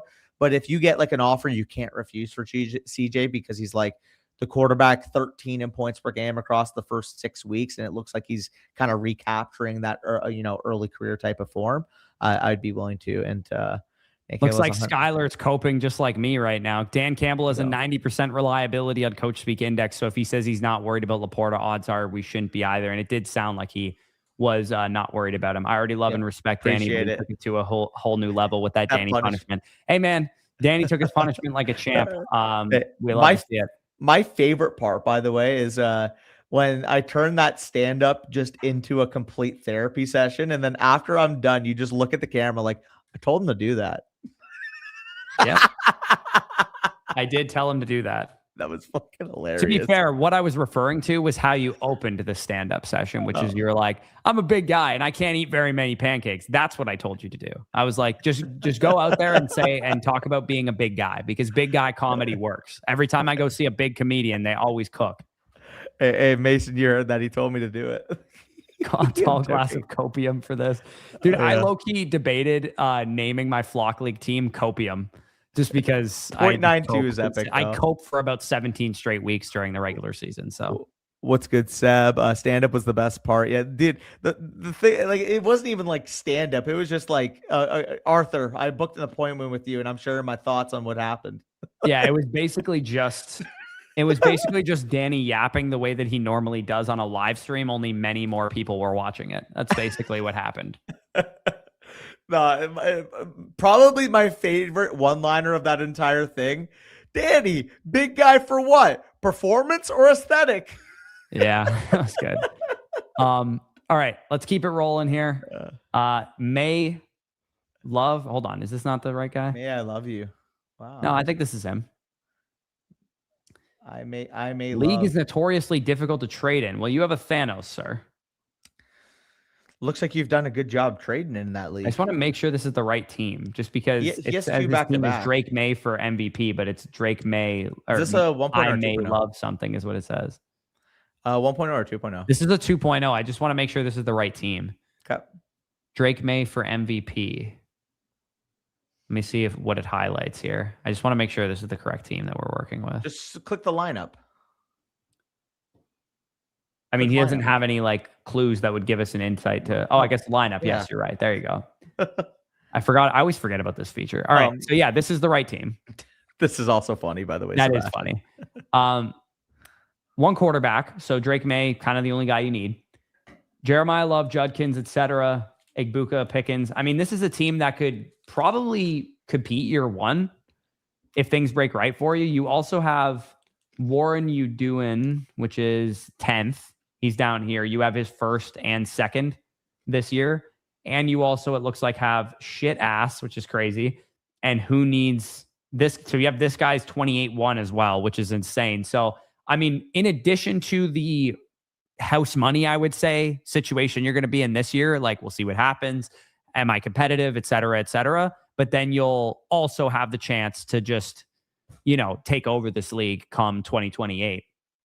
And legit taco, write the word free in the chat and you'll be entered automatically. The only thing that we can't give away the team review to is if you don't have a site account with our code. If you use code flock domain or land, but you've purchased a trade question or something from us, then we'll be able to see you. But if you're just like a domain code user who just happened to hop into our live stream at the right time and threw the word free in here, then there's nothing we can actually do to get you that team review at this point in time. But again, if you've ever purchased anything from us or used our code for your subscription or your free account, we'll be able to grant you that there. But just type the word free in the chat and you'll be entered into it. Is there any moves that stand out to you here? Because this is a 2.0. And for me, I mean, the one big move that stands out is that if it's week 3 and you're not really putting it all together, Love's not healthy, Judkins isn't producing, you got to sell Derrick Henry, right? Absolutely. You got to sell Derrick Henry. Would you sell him now or would you wait until the season and see if he produces? It's a one quarterback league, I'm assuming, because Drake May's at 16. Go up. Yeah, I was going to say, why are you thinking, Ardo? You could just see it's a one quarterback league at the top. I was reading Uselic's message in the chat there. Yes, it is a one quarterback league. Okay. In a one quarterback league, start by contending, because I don't see how this isn't a top 2 to 3 contending team either. Yeah, if I go to contender, he is number 2 in contending value. This guy's all in. I mean, he's definitely going to have more point equity than you with Bijan and Chase Brown and Puka and those types of guys. But yeah, with your point equity, I mean, Henry, Jeremiah Love, AJ Brown. Like, the one problem here, I guess, is that you don't have like a bona fide first round producer. Like, your best asset in terms of redraft ADP is Derrick Henry. So for me, knowing that you have all those picks banked up, I would probably try and sell Derrick Henry now, to be honest, because he's going to be worth a shit ton at this time of year. If you can bank up yet another first round pick to go along with this, and then maybe during the season you shed AJ Brown into a younger receiver, why are you so? I think you can really dominate with this long term. Yeah, but why are you so quick to sell with this team, knowing that because he doesn't have a first round asset, and his competition has like 4 guys that are going in the top 24 of redraft. So let me take a look quick.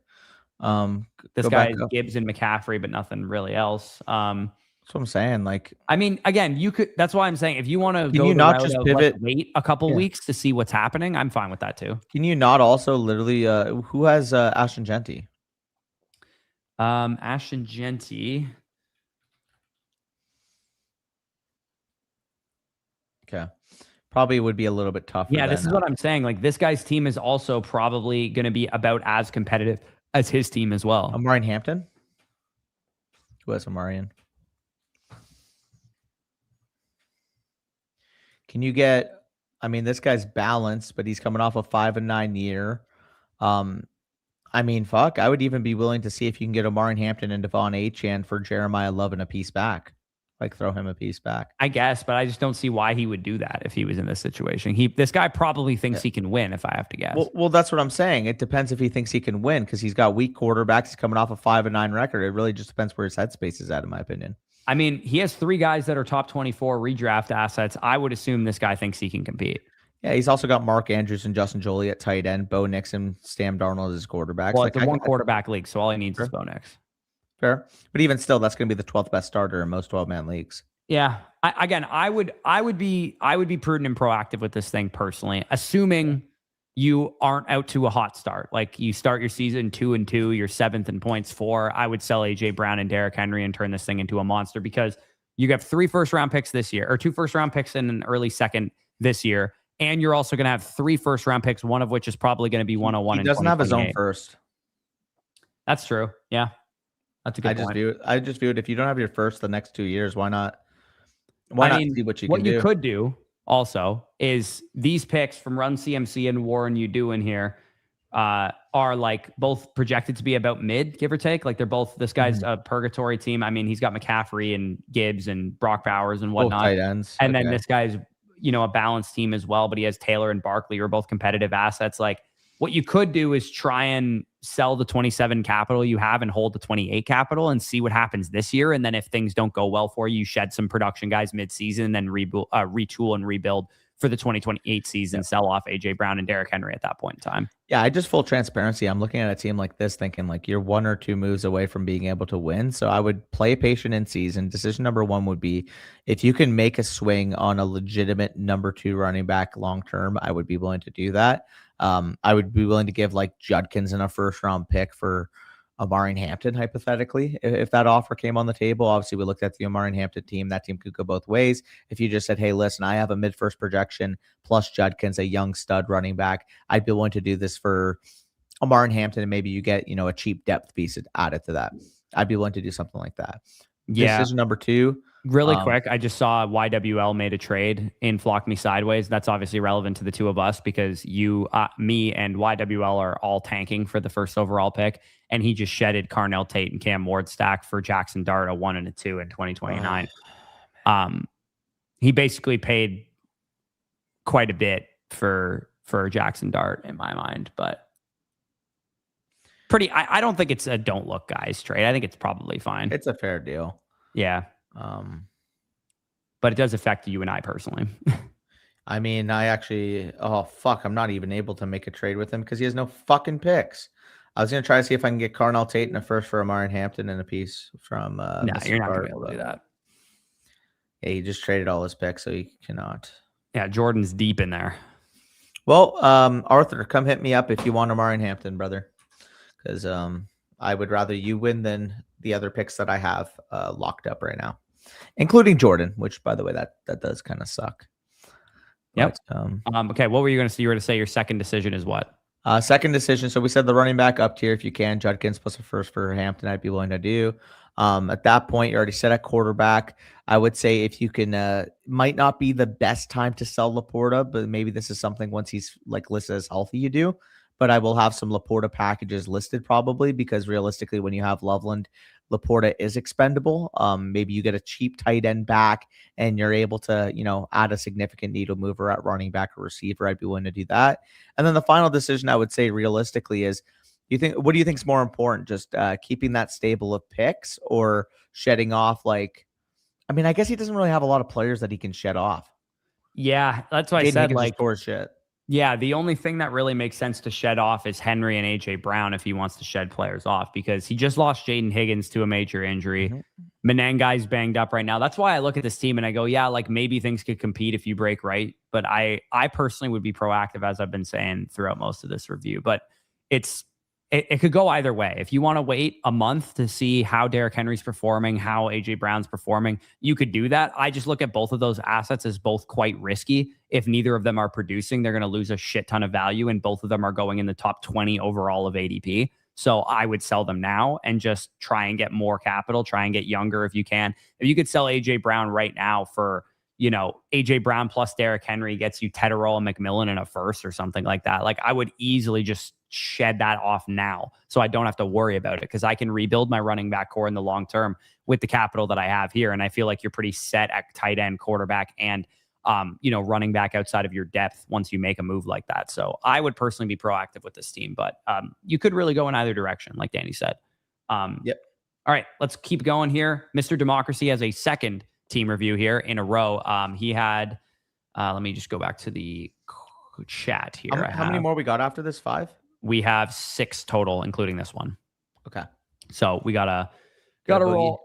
You might have to do Arthur's by yourself, possibly. Arthur's submitted a brag team, I think, so it might be less relevant. Or if anybody in the chat right now hasn't had their team covered and doesn't mind waiting until next Friday, just let us know. But I do have a hard out around 1:30, 1:35. So we do need to finish these. Room 40.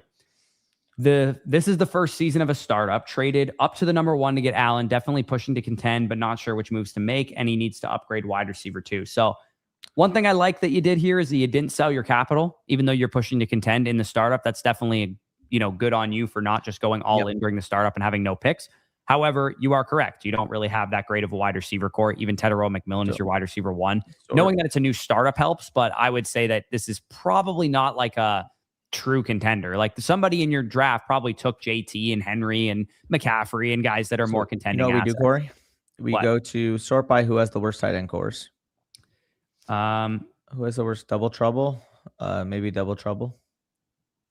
Or that guy for that matter. Yeah, I mean, this guy is Mark Andrews and Eric all we're getting So listen, that guy's got dog shit after his top players. Oh my god.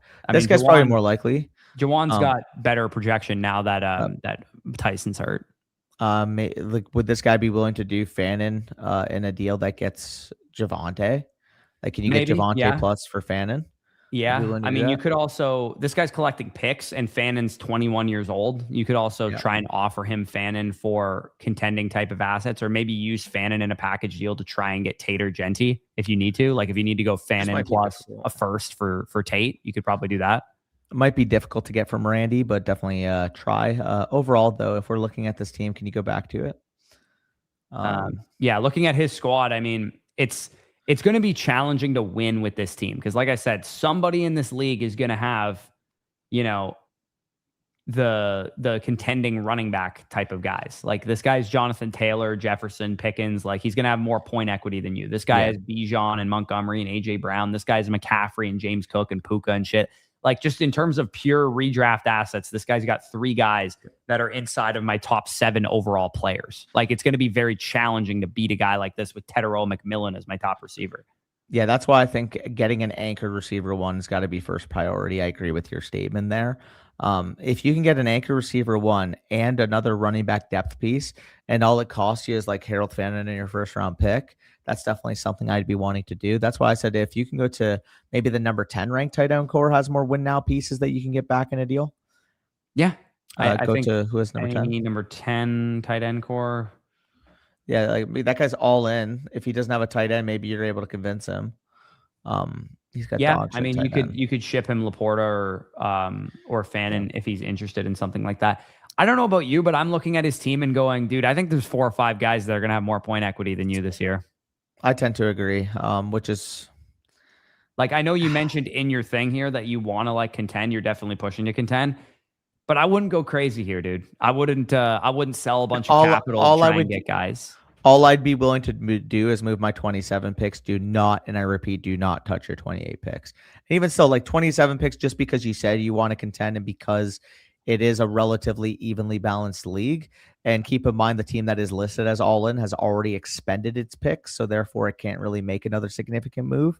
Right. It's just like I'm gonna be honest. You're gonna say, hey, like that Fannin in that first, it needs to get me like a top 12 to 15 receiver projection and probably a top 20 running back projection. And that's not a guarantee, especially fresh out of a startup. So I again, I would wait and see how this team starts to perform at the beginning of the season. And if McMillan's a wide receiver 1 and I'd Boston's move Tet. breaking out and stuff, I would be patient with this and then maybe make a move at that point in time. You could also just move Tet, get a more productive receiver back, and maybe some insulation.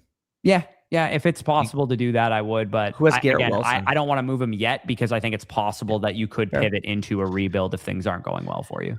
Who has Garrett Wilson, though? We could talk about a potential opportunity of a deal. A guy like Garrett Wilson, insert anybody in that type of tier. I mean, the guy that was down there with Tate in the picks, I think it's possible you could convince him to take on Fannin and Tet for Tate plus or something like that because, his situation is such that he might be looking to collect capital. The other thing too, Blake, we're going to post a video at 2 p.m. today. That'll be the picks number 3 and 4 strategy. So those of you guys that are picking in redraft and have the 3rd and 4th overall pick, ironically, where I picked in the Flock League at the 4th overall slot, that video will be live right when this live stream is done, pretty much. Rob asked, does it correlate to real life leagues with some teams going for it? Yeah, absolutely. That's kind of the whole point of Dynasty is that some people are going for it. Some people are rebuilding. Some people are retooling. It is a lot like the real NFL in that regard. And I'll be completely honest. And this is the one thing that I would say really differentiates us compared to a lot of Dynasty creators out there. At the end of the day, your whole goal is to either be in the top 3rd area of your league, whether that's if you're in a 12-man league, you're a top 4 team. In a 10-man league, you're a top 3 team. You either want to be there or you want to be in the bottom 2 or 3. The absolute worst position to be is the team that's number 6 in your league thinking, well, I have just as good of a shot as those guys. It's like, well, then at that point, when you don't win and you end up getting a 108 because you weren't proactive enough to get that thing down to a 103, then all of a sudden you're going to be at a value deficit for the next 3 years. Yeah, that's exactly what you don't want to happen. Also, I should say too that Usalik, if your team uses Flea Flicker, maybe just I can't remember if we support Flea Flicker or not. I thought we did. I thought we did as well. Let me ask the devs as soon as I'm done here, and I'll get back to you. But if the My Teams feature isn't working for you, Usalik, just resubmit your team the way that you did before, and we'll do it offline for you. I thought we did support Flea Flicker. That's why I shot you the review. But if it doesn't work for you in the My Teams feature using the URL of your league ID and that kind of thing, then we'll just get that to you offline the way that you submitted it the first time. Just if you don't mind resubmitting that. Anyways, let's move into Skyzzle here. And he does have a follow-up trade question by the looks of it. Professor Dickweed, shout out. Superflex start 8, I think that's supposed to be, not start 80. 1K, I'm assuming, is how much the buy-in is. 4 IDP league, salary cap league, thin at running back, but I only have to start 1 per week and can start up to 4 wide receivers. Currently in talks with a guy to move DK in a second for Waddle or Higgins, pending health update from DK. I mean, if you can do either of those, that's a giga smash. I would sell Metcalf in a 2 for either of those guys. No questions asked. Love your content. First time FF player. This is your first time playing fantasy football and you're playing on MFL in a 4 IDP salary cap league that has a start 1 running back setting. Sick. Pretty sickening, if you ask me, that this is your first fantasy league. Yeah, that is very sickening. But yeah, the team, knowing that you only have to start 1 running back every week, I think is in pretty good shape. And yeah, if you make that Metcalf move and you're able to upgrade your 3rd receiver into Waddle or T. Higgins, that would be awesome because now you're starting JSN, Puka, let's say Waddle or Higgins, and Quentin Johnston until Tyson comes back. Tyson, once he's back, Fannin as your main tight end, Genty as your main running back. You can obviously, I'm sure, start Josh Jacobs in one of those flexes over one of those receivers. And then Joe Burrow and Justin Herbert in a 2 quarterback league, and Rodgers is the 3rd QB is more than fine. This is 2.0. This is not a 2.0. Okay. Been a massive help. Again, appreciate you for the support there as well, and happy to help here. Realistically, if we're talking about potential moves to make, obviously you're the number 2 listed team overall in value. I'm assuming strong contender. You're probably top 3 as well. You're number 2. Looks like he's number 3. Good spot to be. Again, I can't really speak on the IDPs. It looks like the next trade question he has listed there is probably an IDP related one. Yeah, it says 207 is Caleb Downs, something to do with it. So, okay. But yeah, this is a good squad, man. This is a really good squad. When you think about in a start 8, you're going to have Burrow and Herbert, Genty and Jacobs as one of your flexes, Puka Nacua, JSN, and QJ at the beginning of the season. If you make the Metcalf plus the 2 deal, you're going to have Higgins or Waddle there instead. and you're also going to have Harold Fannin as your tight end. Like you're pretty strong at every position. You're, I would say, a top 5 to 6 contending pieces at each position. So yeah, this team should have no problem making the playoffs. Also, he says, my dad invited me to the league after someone got kicked out. Well, that guy who got kicked out left you a pretty damn good team to be able to inherit. He did. And it looks like you also have a first round pick that is not your own and is in fact a Pipsqueak's first round pick. Baby. So in addition to the team that you have, he doesn't have his own first round pick, but this is if you're going to have one first round pick, you definitely rather have this guy's than your own. I thought that said Mother Flocker and it just said Martha Fokker. There you go. I first have is almost surely going to be 101. The trade question already went through. So it looks like the trade question that he submitted, that trade already went through. We can give you another trade question out of that then. Because we can give you another trade question. But as far as moves to make, man, like I really don't see any that stick out to me. I like all of the players that you have here. And I love the move that you're suggesting with the Metcalf and the 2 for the Jalen Waddle, T. Higgins side of things. So I wish I were more helpful here. But I mean, if you wanted to upgrade from Josh Jacobs, take Josh Jacobs plus a 2 and go after a Chase Brown, a Breece Hall, somebody like that, that would be maybe another move that I could make. But the other thing with Jacobs is that people are probably concerned about his legal situation. So I can't imagine you're going to have tons of trades available for you. He did say, I made the trades for 101, JSN, and Burrow. So, okay, so this trade right here, he said the 207 is Caleb Downs. Caleb Downs, obviously a high-end, IDP probably, I would imagine, because he's really young and awesome prospect for the Cowboys there. Burrow equals Darnold plus the first, Downs plus second and fourth for his 2 and 3, 6 points. I'd prefer Burrow to Darnold in the first, by the way. So. Yeah, Darnold in a first is definitely not worth Burrow. Like I actually would take Burrow over this entire package, to be honest with you. Yeah, again, we don't know how. 6 point per passing touchdown league, Burrow is worth everything here combined. Yeah, I'm pretty much on the same page there. I agree with you. I like the Burrow side here. Yeah. So, I mean, I guess it sucks. Again, we don't play IDP, so I don't know how goated Caleb Downs is, but he is a defensive back. And from what I understand in IDP leagues, I think it's like linebackers that you typically want that rack up tackles and things. So I can't imagine Caleb Downs is going to be like prohibitive in this deal to the point that you'd still take Burrow. I mean, clearly his value is whatever Ed Reed was worth in his prime, right? Yeah, we'll settle down there. Joking, relax. Let's keep it rolling here. We're into the submissions that were submitted today or the last day or so. How do we submit a team review? Andre, you could submit a team review using any of the links in the description or in the chat. I should remind you that we are going to be out of here in about 15 minutes. So if you submit a review, I would caution you to hold off until next week, or just keep in mind that you might be not getting it until next week just because we're running short on time here, but we would appreciate obviously the support regardless. JLeisinger. This is the first of 2 submissions that he has for us here. This one is a 2.0. They're both 2.0s actually. So it looks like he got his free one and then he outright purchased one after this. So JLeisinger, I took over this team from a friend that passed away earlier this year. I'm sorry to hear that. Thankfully, he left you with a beautiful estate of Bijan, Genti, and James Cook on this team. He has won this Dynasty League, which is, I can see why. Half PPR, 1 quarterback, 3 years in a row. He's going for the 4-peat. Big shoes to fill. I think his wide receiver position is very risky. If one starter gets hurt, he doesn't have much depth at all. Any advice on how to carry the streak? So, well, let's help this guy honor his friend here with a very, very good team.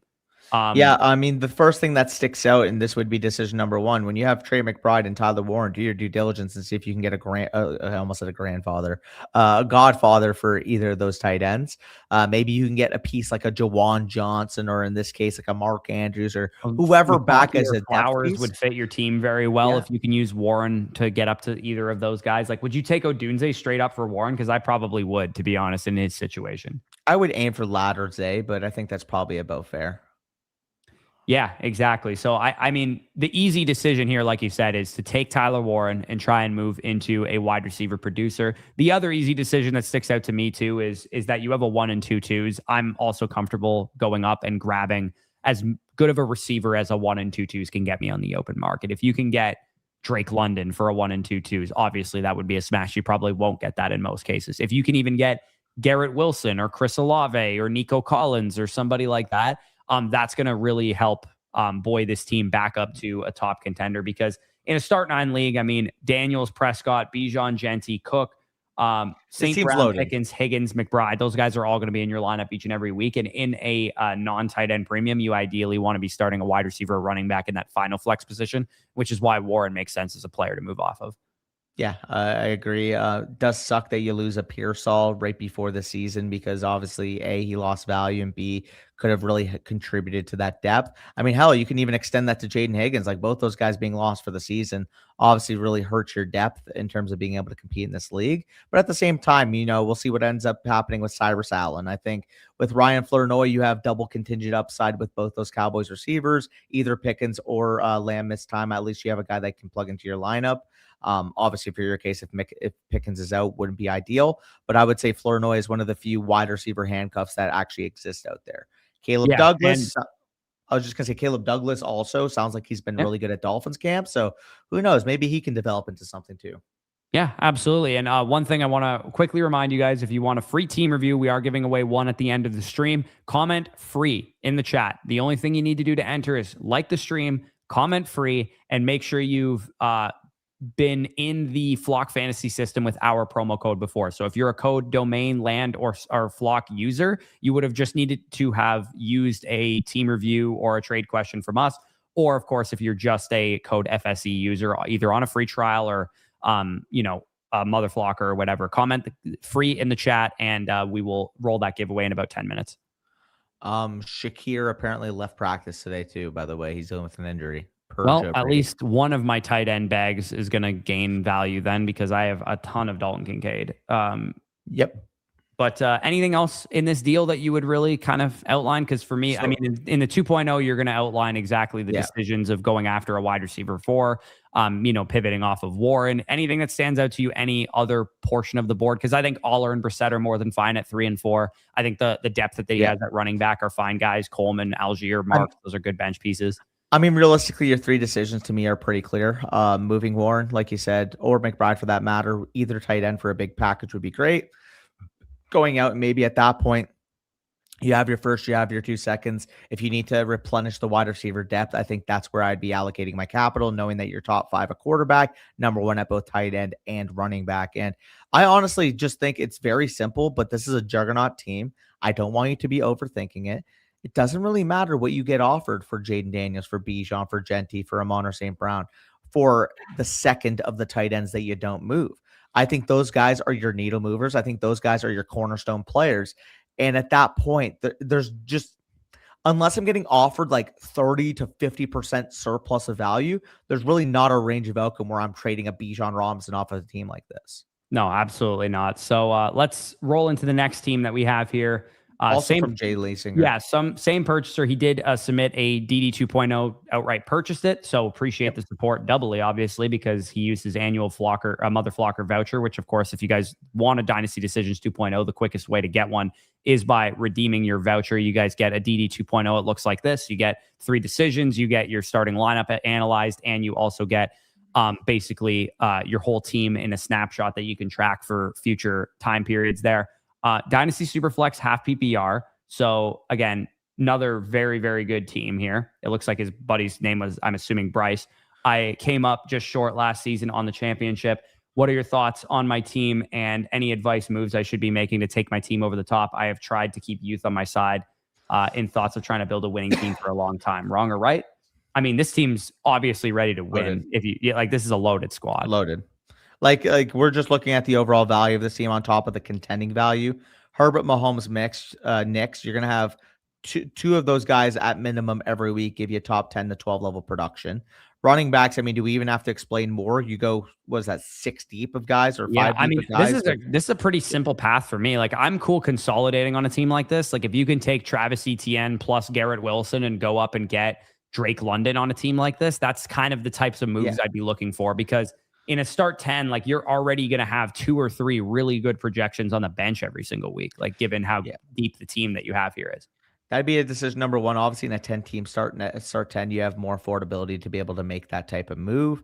Another factor here, you have both Pitts and Warren. If you can potentially move one of those in a package to consolidate, like if it costs you ETN and Pitts to go up there and get Christian McCaffrey, or if it costed you Lad McConkey and Pitts to go up there and get like CeeDee Lamb or something like that. Like, explore what you have, do your due diligence. Realistically, you could just not make a move and feel content entering the year. But again, we're picking on the margins there. Decision number one, if you could take Pitts, that would be great. Decision number two, consolidate at the running back and receiver spots where you can. Decision number three, and I think this is probably the most important out of the three, you have three very, very solid quarterbacks. If you can take one of those guys, Mahomes would be my preference given his name value. maybe you downgrade, you get back like a Kyler or a Geno or something like that as a quarterback 3, and you use the value that Mahomes represents to, I mean, you add a little bit on, you get to Genty. I mean, this guy right here, this guy is Rice, right? So could you offer this guy Mahomes plus something else for Genty and Stroud? For Genty and Stroud, yeah, or even like hell, I'd even take Beck. I would even be willing to move my one in a deal to get that done. Yeah. Just finding teams that kind of fit the description of, hey, they can use a quarterback upgrade and they also have a significant producer at running back or receiver for me. This guy's team as well. Like, could you offer this guy Patrick Mahomes for Aaron Rodgers and CeeDee Lamb? Yeah, or I was even thinking we can go bigger here. What about like Mahomes a first and a second? You get Dak and Lamb.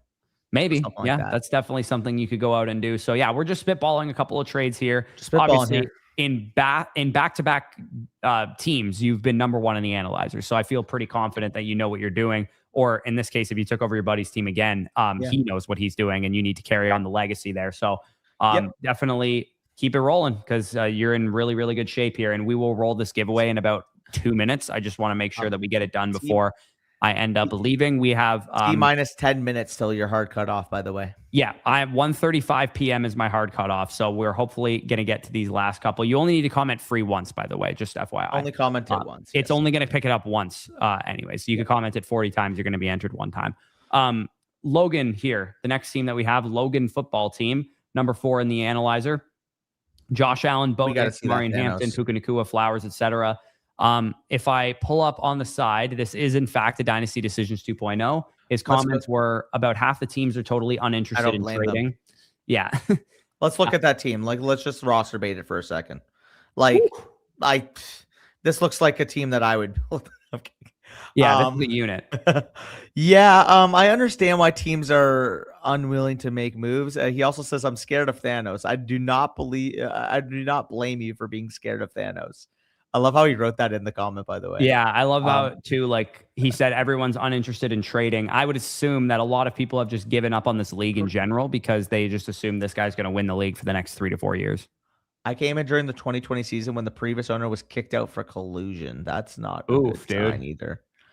So, again, this team that you have here would be a nice shell in any other league, but knowing there's a Thanos type of figure in a league like this, I would probably start working the trade market for anything with a pulse, dog. Like, what picks does Thanos have? Does he? Okay, so he doesn't have it. Okay. In this guy's case, at least he's going to age himself out at receiver in the next couple of years, like Lamb and St. Brown and those guys. 3 years from now, they'll be in their 30s. Like, it won't be as big of a problem. If I were you, I would gear up, assuming you think this league is going to last, because that's a separate issue here. I would gear up to try and dominate this league, let's say 2028, 2029, 2030. So for me, I would be looking for huge trade packages of picks that are, selling Puka Nacua, selling Amari and Hampton, and especially selling off any like shed the fat type of assets like a David Montgomery who's aging right now, like Zay Flowers even too, who's coming off of a big season. I would just be looking to really shed off anything that has value into capital because you are not going to compete with this guy with the current state of your team. Even if you hit big on a number of sleepers and a bunch of mid-round rookie picks, you're just not going to beat a guy who has Bijan and Gibbs as his top 2 running backs and who has St. Brown and Lamb as his top 2 receivers. Like, he has some of the best fantasy assets out there. And while you have some really good ones, it's just unlikely to me that you're going to be able to compete with him without doing something drastic, which is, selling a lot of your players. Yeah. I think it's very simple here. Dave Montgomery and Zay Flowers. Like, what are those guys realistically accomplish? Everyone, not just Dave Montgomery and Zay Flowers. Everyone's gone. I agree. I'm saying, like, what does Dave Montgomery and Zay Flowers accomplish for this team? And the underlying issue here is realistically, you're going to have to sell high on Josh Allen. You're going to have to sell high on Martin Hampton. You're going to have to sell high on your top needle moving players. Like, I'm not looking at anybody on this team and thinking they're off limits, because quite frankly, we have to deal with the context that there is a Thanos in this league. It's more than likely that he's going to be dominant, rating supreme. This guy's number 2. He's JSN, Chase, and Jefferson. Like if you want me to keep it completely blunt, completely real with you, when we're doing this 2.0, like, the start of your winning window is probably 2029, just because of the fact that there's 2 teams in this league that are stacked to the brim. Like, and that's how we need to be positioning it. Like, I want to ideally, once I liquidate this entire thing, Allen, Hampton, Puka, some of the other players, like, your goal, you need to have accumulated double digit first. The only issue is, because of the description you left here, how actionable is that actually? Like, how many people are actually willing to punt a bunch of picks, knowing that, oh shit, there's a Thanos I have to compete with. Yeah, like I said, is this league in danger of folding if you start collecting a bunch of picks? There's a Thanos, and then you have everyone's picks. Like, is everyone going to just want to leave the league after that? So It's again, tricky. I would probably not feel great about this if I were in your situation, but you do have some work to do, and we'll detail that in the Dynasty Decisions 2.0. But generally, all the decisions are going to be centered around selling players. Yeah, first decision, packages for some of your needle movers. I mean, I can even make that the first 2. Find you a Josh Allen package. Find you packages for both Amari and Hampton in your first 2 decisions. Third decision would be trying to get packages for kind of your less needle moving players.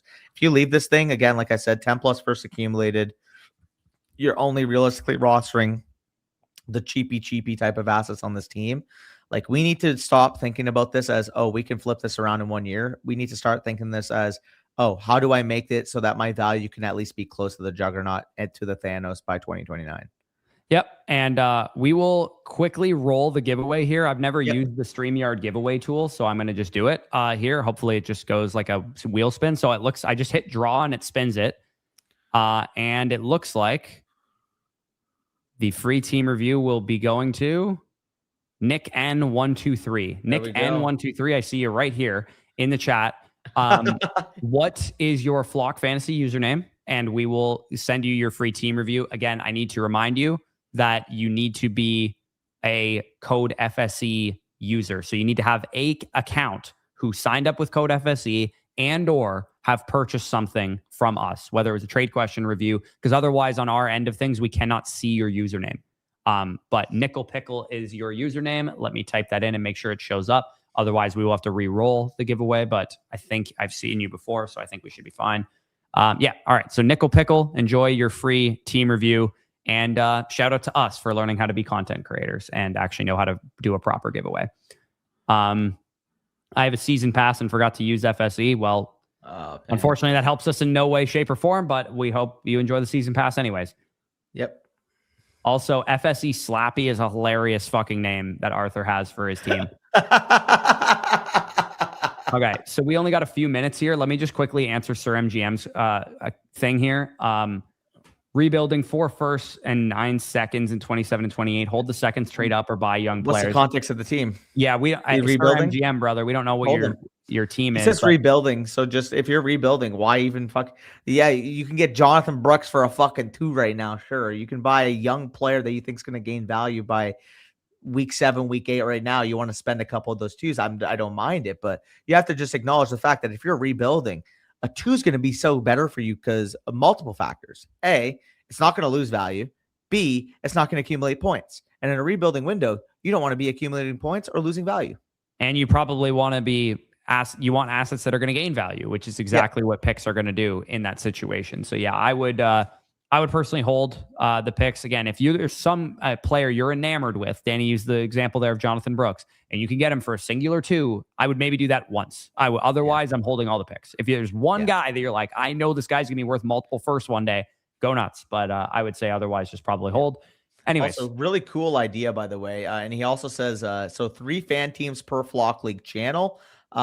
Shady in here too. The top 3 FSC teams are in the top half. So shout out to that. That's awesome, actually. Sold Goff and really Price for Bo 2nd and 3rd.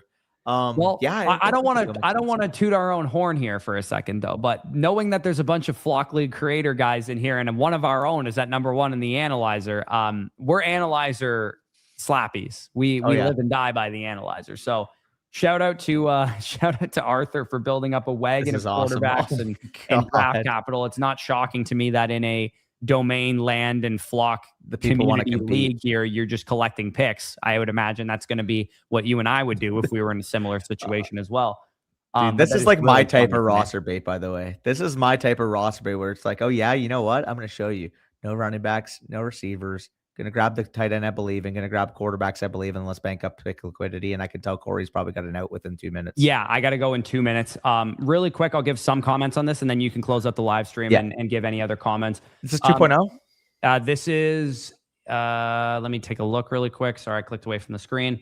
This is not a 2.0. Arthur Okay. just submitted a regular review. So, I mean, So- Arthur knows the vibes here. He's just going to hold the tight end, hold the quarterbacks, and spend the capital and shed the fat. Dylan Sampson pops up, you sell him. Jalen Coker pops up, you sell him. That kind of thing. And shaut out to you for cooking. Shady's at 5, I flock believe, by the way. land users.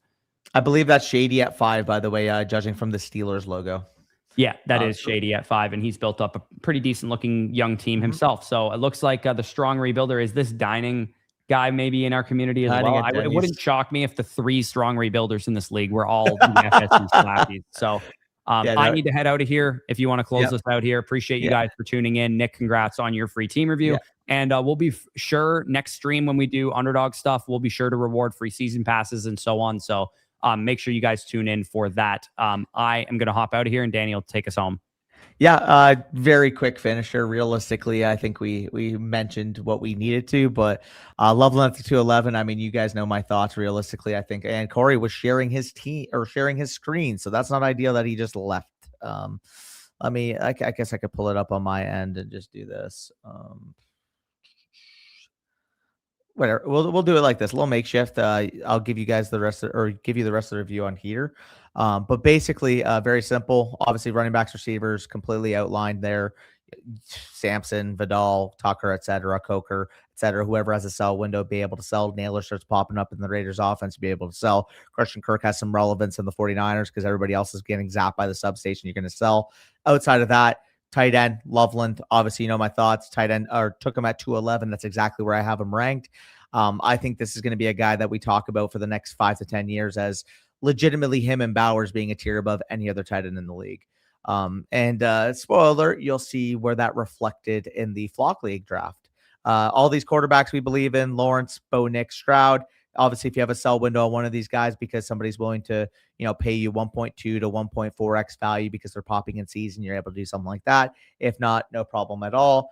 And then you have all these picks banked up. I mean, overall, very clearly, I'm sure you know this, you built up an absolute stud of a team. You are the strong rebuilder tag. You look at the value here, outside of the all-in team, basically completely ahead of everybody else. And I'm sure if I go to this, you position yourself, and Shady as well. Honestly, it would be pretty ironic if the 3 strong rebuilders are all from our community. So you can let me know that. But you guys are all tanking to try to get Jeremiah Smith. So you know what you're doing. Again, if you have any other comments, any other insight that you want to share, feel free to DM me, because obviously, Arthur, we've talked back and forth quite a bit, but love what you're able to do with this squad, and keep up the good work, man. Sold Goff and Price for Bo 28 third, 27 third, or 28 second, 27 third. In your context, I think that makes total sense.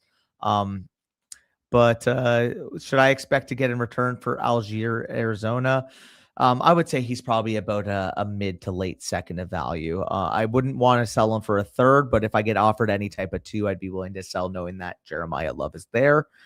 Friday, yes, sir. Friday is when the video is dropping. Now that Corey is gone, let's talk roster mania. Yeah, if you guys are following the Call of Duty circuit, some very interesting lore happening right now. Geno Mate sounding like they're going to send bags. FaZe, we'll see if they keep that championship roster. Maybe they bring in a Luka. Maybe they bring in someone like that.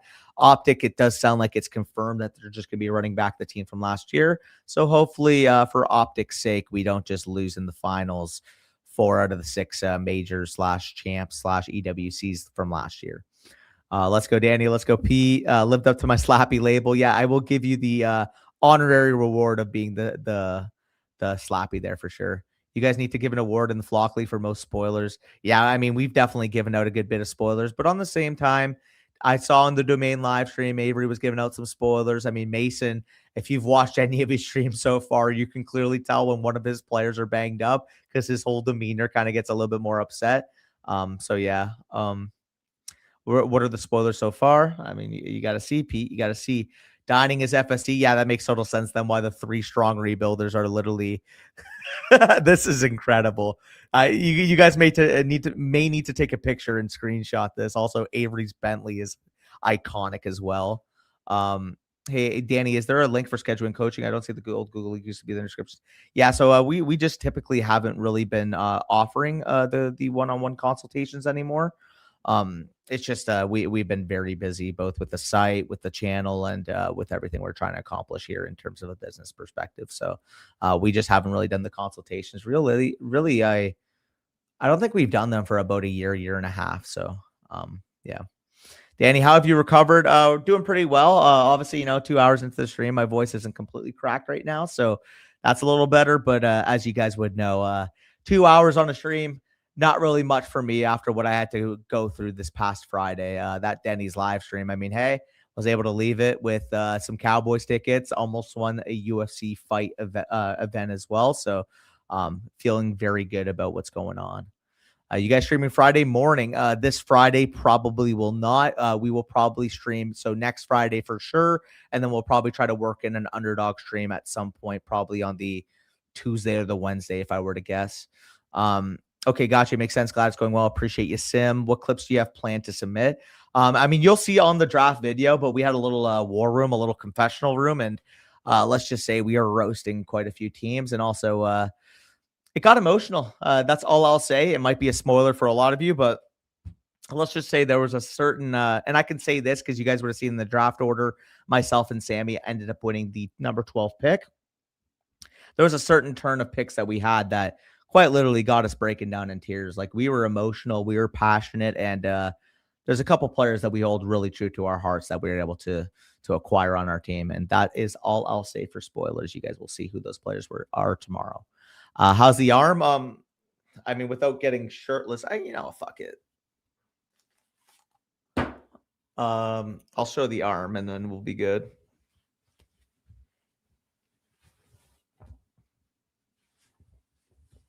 I'll do this. Can you see that?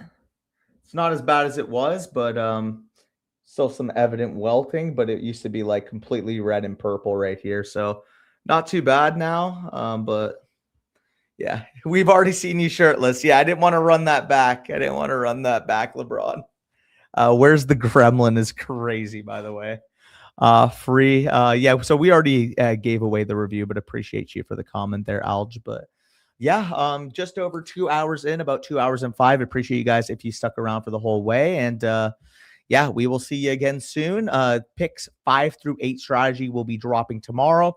And by the time that this stream is done, I believe at 2 p.m., picks 3 and 4 strategy will be dropping on the channel. So if you want something to watch, obviously, if you've stuck around so far, I mean, we have 220 total views, about 60 plus people still in the live stream. We do have a little bit of content for you guys. Picks 3 and 4 strategy dropping at 2 p.m. Eastern time, aka in roughly about 19 minutes from now. So appreciate you guys. We've already seen you shirtless. Yeah. Water Loveland 3-4 turn calling it. I mean, we'll see, Arthur. We will see.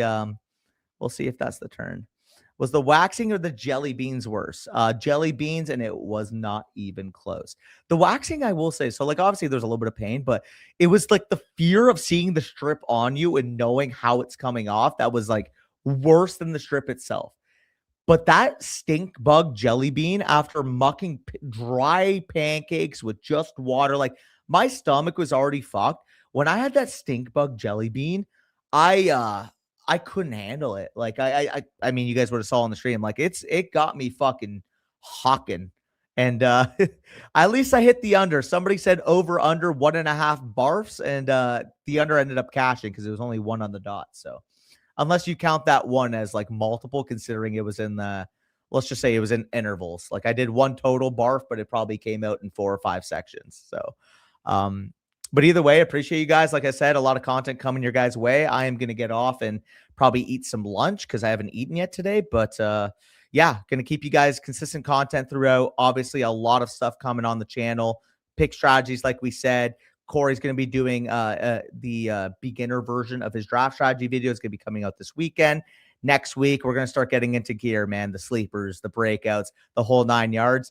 we got a lot of stuff planned for you guys, and hopefully you can stick with us along the way. We are currently at just south of 90,000 subscribers as well. I believe we just crossed over 88,000 yesterday.